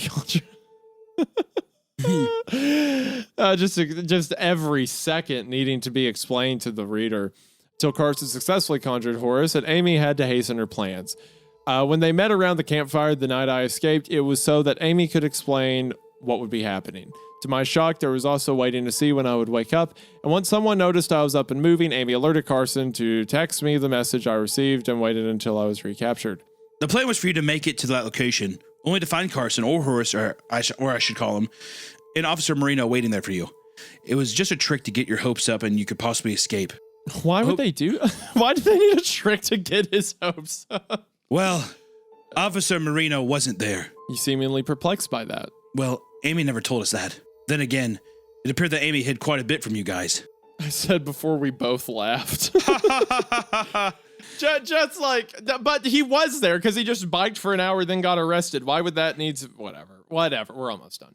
Percy then began explaining that he had come up with a plan to get me out of there. He knew what was going to happen to me, so he, Graham, and Quincy, who I later found out wasn't even an employee at the camp, Percy's best friend back home, came up with a way to get me out. The plan was for Quincy to make homemade Molotov cocktails and throw several of them at the church to act as a diversion so they could quickly get me out and carry me out. Which, if you'll remember, is when he loudly announced, "We need a distraction, throw the Molotovs." But I will now explain to you that the Molotovs were a distraction that were made prior to advance. They didn't actually make them there. It's important for you to know that they were prior made and then brought to the location for the purpose that's been explained twice now to you. However, they did plan on two things. One, my dad showing up unexpectedly, and two, getting Amy to say that she didn't care about everyone else's desire for world peace. When several of the people in the crowd stormed the altar, they took their chance and proceeded with the plan as best they could. However, he explained to me that they did have to wait until they tried the ritual on me, because if they tried it before the ritual attempts, it would have been harder to get out because everyone would have been pissed at them and they too would have been attacked. It was a shitty move to do, but I told them it was okay. I got out with my life. That's all that mattered. He also explained to me that many of the just slow down a little bit. God, you're like, just slow down a little bit. People are going to be so pissed if you read that fast. Go ahead. The Molotov cocktail thing. Good God. He also explained to me that many of the counselors were beyond pissed off when Amy proclaimed that they would have to wait until they got the ritual right on me before they could all complete their mission. She said that would be the plan, and anyone who disagreed with her would have to deal with it, so many of her employees were angered by her actions. The only people who sided with her were Julio and Carson. Carson I understood because he didn't want to die, but I wonder why Julio agreed with her. I wonder if they got world peace finally. Well, if the definition of world peace is a fight in a chapel, then they did. Congratulations to them. Still, dude, you really saved yourself when you managed to break Amy. If it wasn't for that alone, you would have been a goner. I mean, she did it to herself. She gave it away right before when she said that she didn't care how long it took them to get it right. But as long as I was die as a result of it, it didn't matter to her. Plus, she also killed my dad, which basically was her revenge. The desire could never be satisfied. I'm just thankful you, me, Quincy, and my dad all made it out alive. Your dad? Oh yeah. You didn't know that either. Graham is my dad.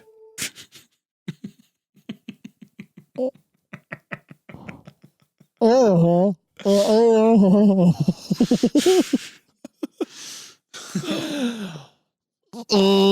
Honestly, I always suspected that was a possibility.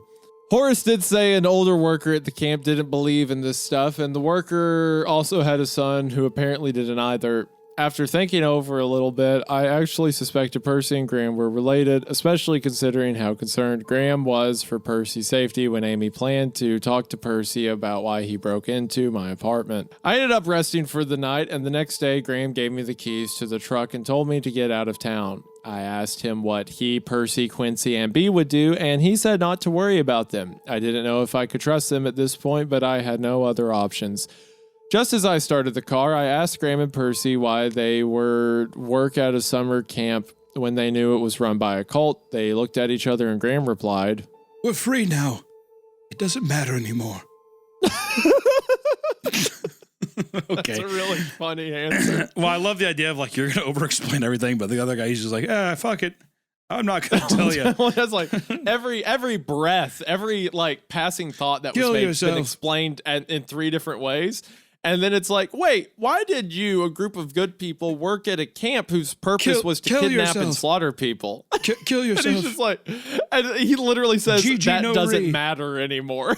GG no re. That's not important. Don't ask that question. Ask other ones. Kill yourself. GG no re. I wanted to ask them what that meant, but I decided to just get out of there. I drove off the property and away from the city, promising myself to never return. Once I got out of the city, I ditched the truck and went into hiding. That is where I am now. I have already changed my appearance and am currently in the process of changing my name. I ended up reading in the news that about 20 people died in this chapel, and many others were injured and or arrested. I don't know how the police found out, but they did. A list of the people who died was published as well. I saw Julio, Carson, Raphael, and my dad on the list. One name I didn't see, though, was Amy. That means she's still alive and possibly looking for me. Even though I have since escaped and am trying to move on with my life, I still have so many unanswered questions about what happened. My biggest question is this: why did my dad let me go? I mean, I just don't get it. Why would he let me go when he knew who was there and that they were dangerous people? I just can't understand why. But then he came back and tried to sacrifice himself so that I could possibly live. He died trying to save me in a way. Regarding his death, I feel, well, in the middle. I'm devastated that my dad is dead, but I am also still angry at him for letting me walk into a trap that should have killed me.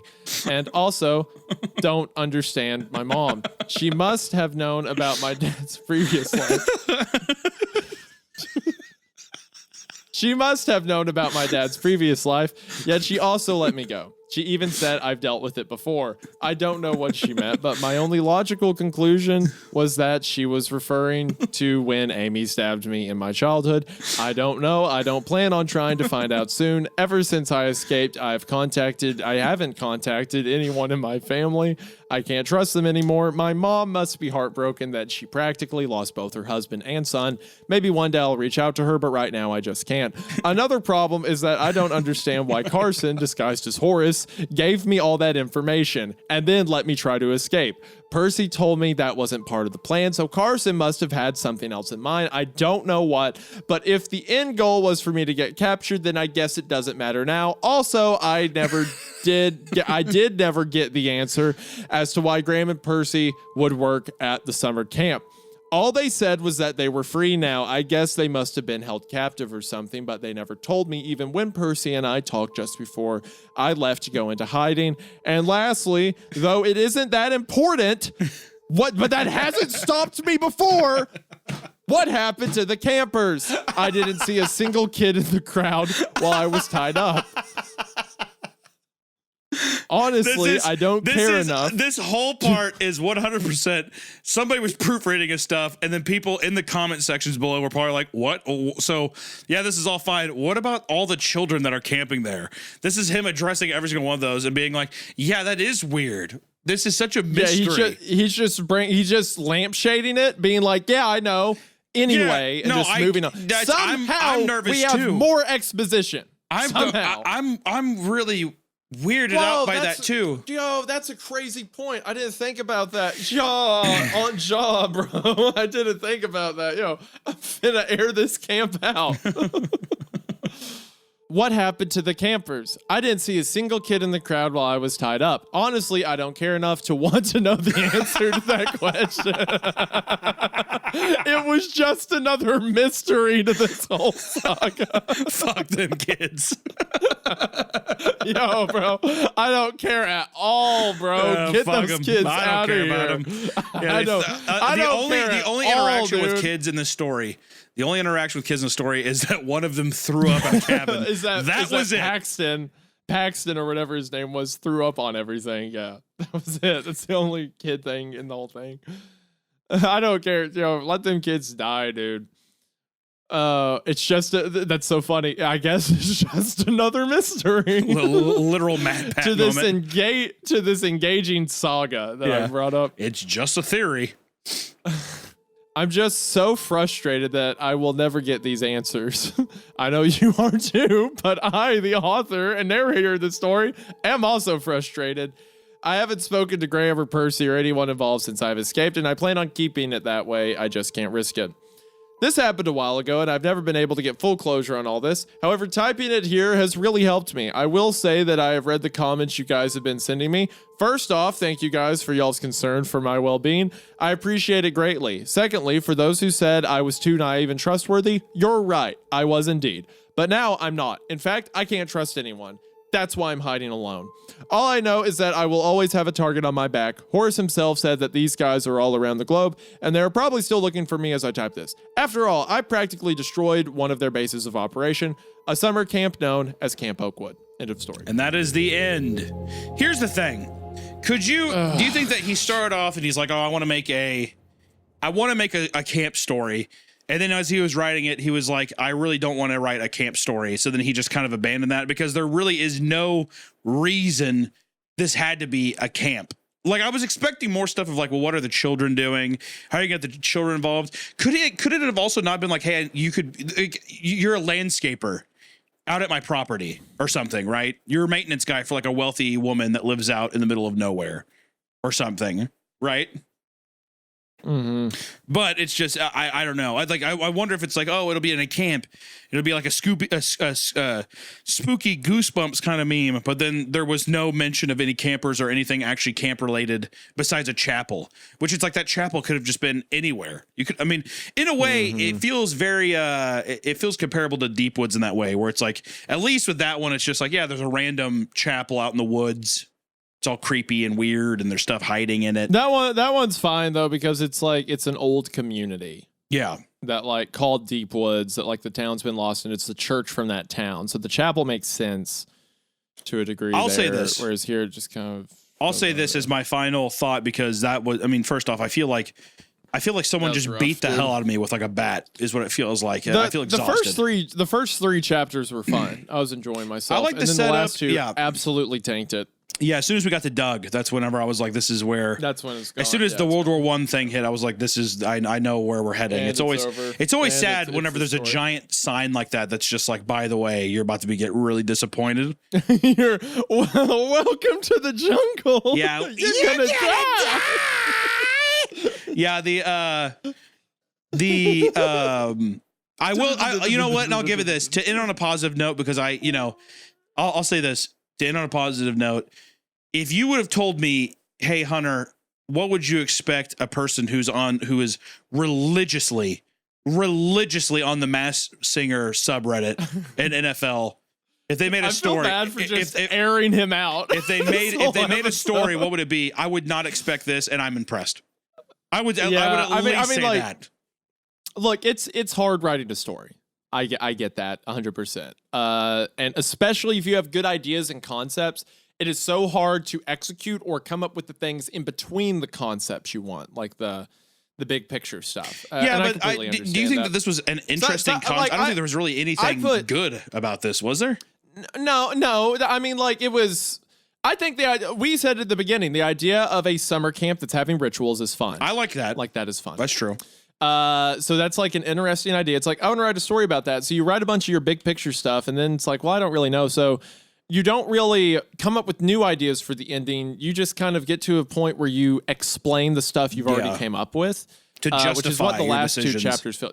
Exactly, to be like, well, this is why I did this. And the first, it's like the first 3 chapters was the story they wanted to write, and then the last 2 was like, well, here's why I wrote those first 3 chapters. You know what? I would like. love a very straightforward camp horror story where it's just a bunch of vignettes of like, almost like guys like camp counselor at this place and they need new fresh people, whatever. And then it's just like a bunch of vignettes of like creepy kids doing weird rituals and shit, you know, all kinds of different things of summer activities that are contorted or whatever. Like, I feel like a lot of time, and I don't know if you agree, but I feel like a lot of time people are too afraid to just like kind of do crazy and weird shit because they want to like ground it in the realms of it, like having like a fun payoff or, you know, like a satisfying ending or something versus it being like a string of fun ideas that you like interweave into each other into like a cohesive story, you know?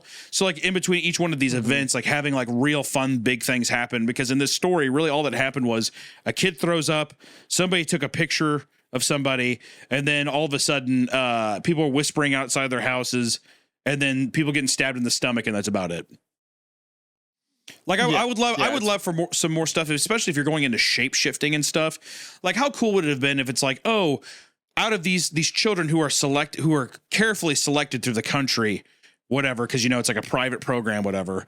It's like all of them are almost like are doing this weird thing where they're all like shape shifting and transforming, and only like, you know, the kids are dying while they're transforming, and this guy's like watching it. It's almost like a weird fucking like a kid's growing and contorting and he dies, and it's like, well, that one's not it. But it's like this weird, like just a bunch of weird vignettes like that would just be fun to explore. You know, I just feel like sometimes people are so nervous about like getting super fucking weird with their stuff versus give me all the weird. I want all the weird.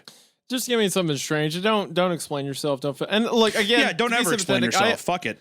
Never explain yourself. Just like that's the coolest thing about so many horror projects. I mean, we talked about that when we talked about the Ritual one with like Bring Her Back or a bunch of horror movies like Hereditary. It's like it's cool to have a built-out world and order of operations acting behind the scenes and let your audience see the machinations of it, but never have it explained, because in the unknown is where it's scary. Yeah, if you explain every piece of it, it just becomes like an action. Yeah, flick. People are going to formulate what is the most interesting thing in their mind. Like you'll never be able to satisfy that. I will say though, like, if you go in and you have a fully idealized picture, that's different. Like you can explain things if you're like, I have the story idea and I think that it ends in this way that's really satisfying. But I feel like a lot of the time with these stories that we read, it's people who have an interesting hook, or they're like, this is my idea. And then they like try too hard to like force a square peg into a triangle hole or whatever. You know what I mean? Like they're trying too hard to make it all make sense versus just being like, have fun with it. Just run with it. And have it kind of be a bit chaotic and nonsensical, and, you know, leave things up to the imagination to where it can kind of end on this weird note. I think r/NoSleep works a lot. It works really well when it's treated almost like a found footage horror film, where you're like stuck in the middle of a vignette that just kind of ends, and we're not sure really where it goes afterwards, because it's just like this piece of media that we've just kind of stumbled upon. I think that's how it works. That's when it works best. You know, so I think, like I said, it's hard to write stories. I posted something on No Sleep so long ago where like I had a dream about this really weird like visual concept. So I wanted to write it out. So I wrote out the dream, and then I was like, I guess I have to like give it a story ending. So I'm like, okay, the guy dies, like whatever, no thought, just threw it up on No Sleep for the fun of it. But it's like, that's not like it was me throwing together a little concept in one night and being like, I'm not sure how I want it to end, so I'll just end it like this. Like, I get it. It's the thing that happens. But to have that go on for 2 chapters, like, please. Yeah. They're like, just, if you want to explain, give some dialogue, that's fine. Just, you got to cut back on the length a little bit, because once it becomes the length of the rest of your story, then half of the story becomes filler about stuff that's already happened. Yeah. And I feel like it takes away from what was an interesting concept and a fun time there for a while. Yeah, I don't think that my biggest complaint was even the kind of like amateurish writing. I think like I actually, sometimes even with some of these like r/NoSleep stuff, the amateur part of it is what makes it so fun and like a little more believable in a way of like somebody trying to articulate their thoughts or something. It wouldn't be this perfect, well laid out thing. It would kind of be a little juvenile. So I don't know. It's just repetition of like, you just told me what it's like, yeah, it's just the exposition of like, I already know about this, you know? So, yeah, but you know, Camp Oakwood, It's another experience. We have got to read a good story soon, though. I'm telling you guys. You know, people always ask us like, well, they haven't read a good story or whatever. We go into these just as blind as everyone else. And again, 2,500 upvotes, and all the comments are like, "This is great. Yeah. This is awesome." So, okay, there's not really. We can't trust you guys clearly, and a lot of you guys are like me and are purposefully sabotaging episodes, being like, "Oh, this story's awesome. I dared my best friend to ruin my life. You guys should read it. It's very scary." I know what you all are because I would do the same thing. There are a few that I've heard highly recommended before. Our audience became poisoned and tried to trick us, like accounts from a lonely broadcast station. We should check that one out. Yeah. So there are some options, but yeah, I need to go to one. I need to go one soon. We've been on a bleak streak. If anything, we need like a for our community, we need like a board, you know, like when it's like a factory where it's like X days since the last accident. We need to do like X days since last good story or something like that. What would Spire in the Woods was good. I guess that was our last one. Yeah, I would say Spire in the Woods was our last big banger for sure. You know, they don't all need to be biblically amazing stuff, but just a nice, like, I just want like a nice little fucking punch in the gut where you're like, ooh, that's some fun ideas. I like that. So I don't know. Until next time, guys, we appreciate you. Thanks again for supporting us on YouTube. Like I said, I can't believe how high up ranked we are, and even on Spotify and Apple Podcasts and all that. It's very, very appreciated. So thank you so much. And until next time, everybody, stay creeped. See you in the next one. Next time someone tells you have to explain yourself, just don't, and just punch that person.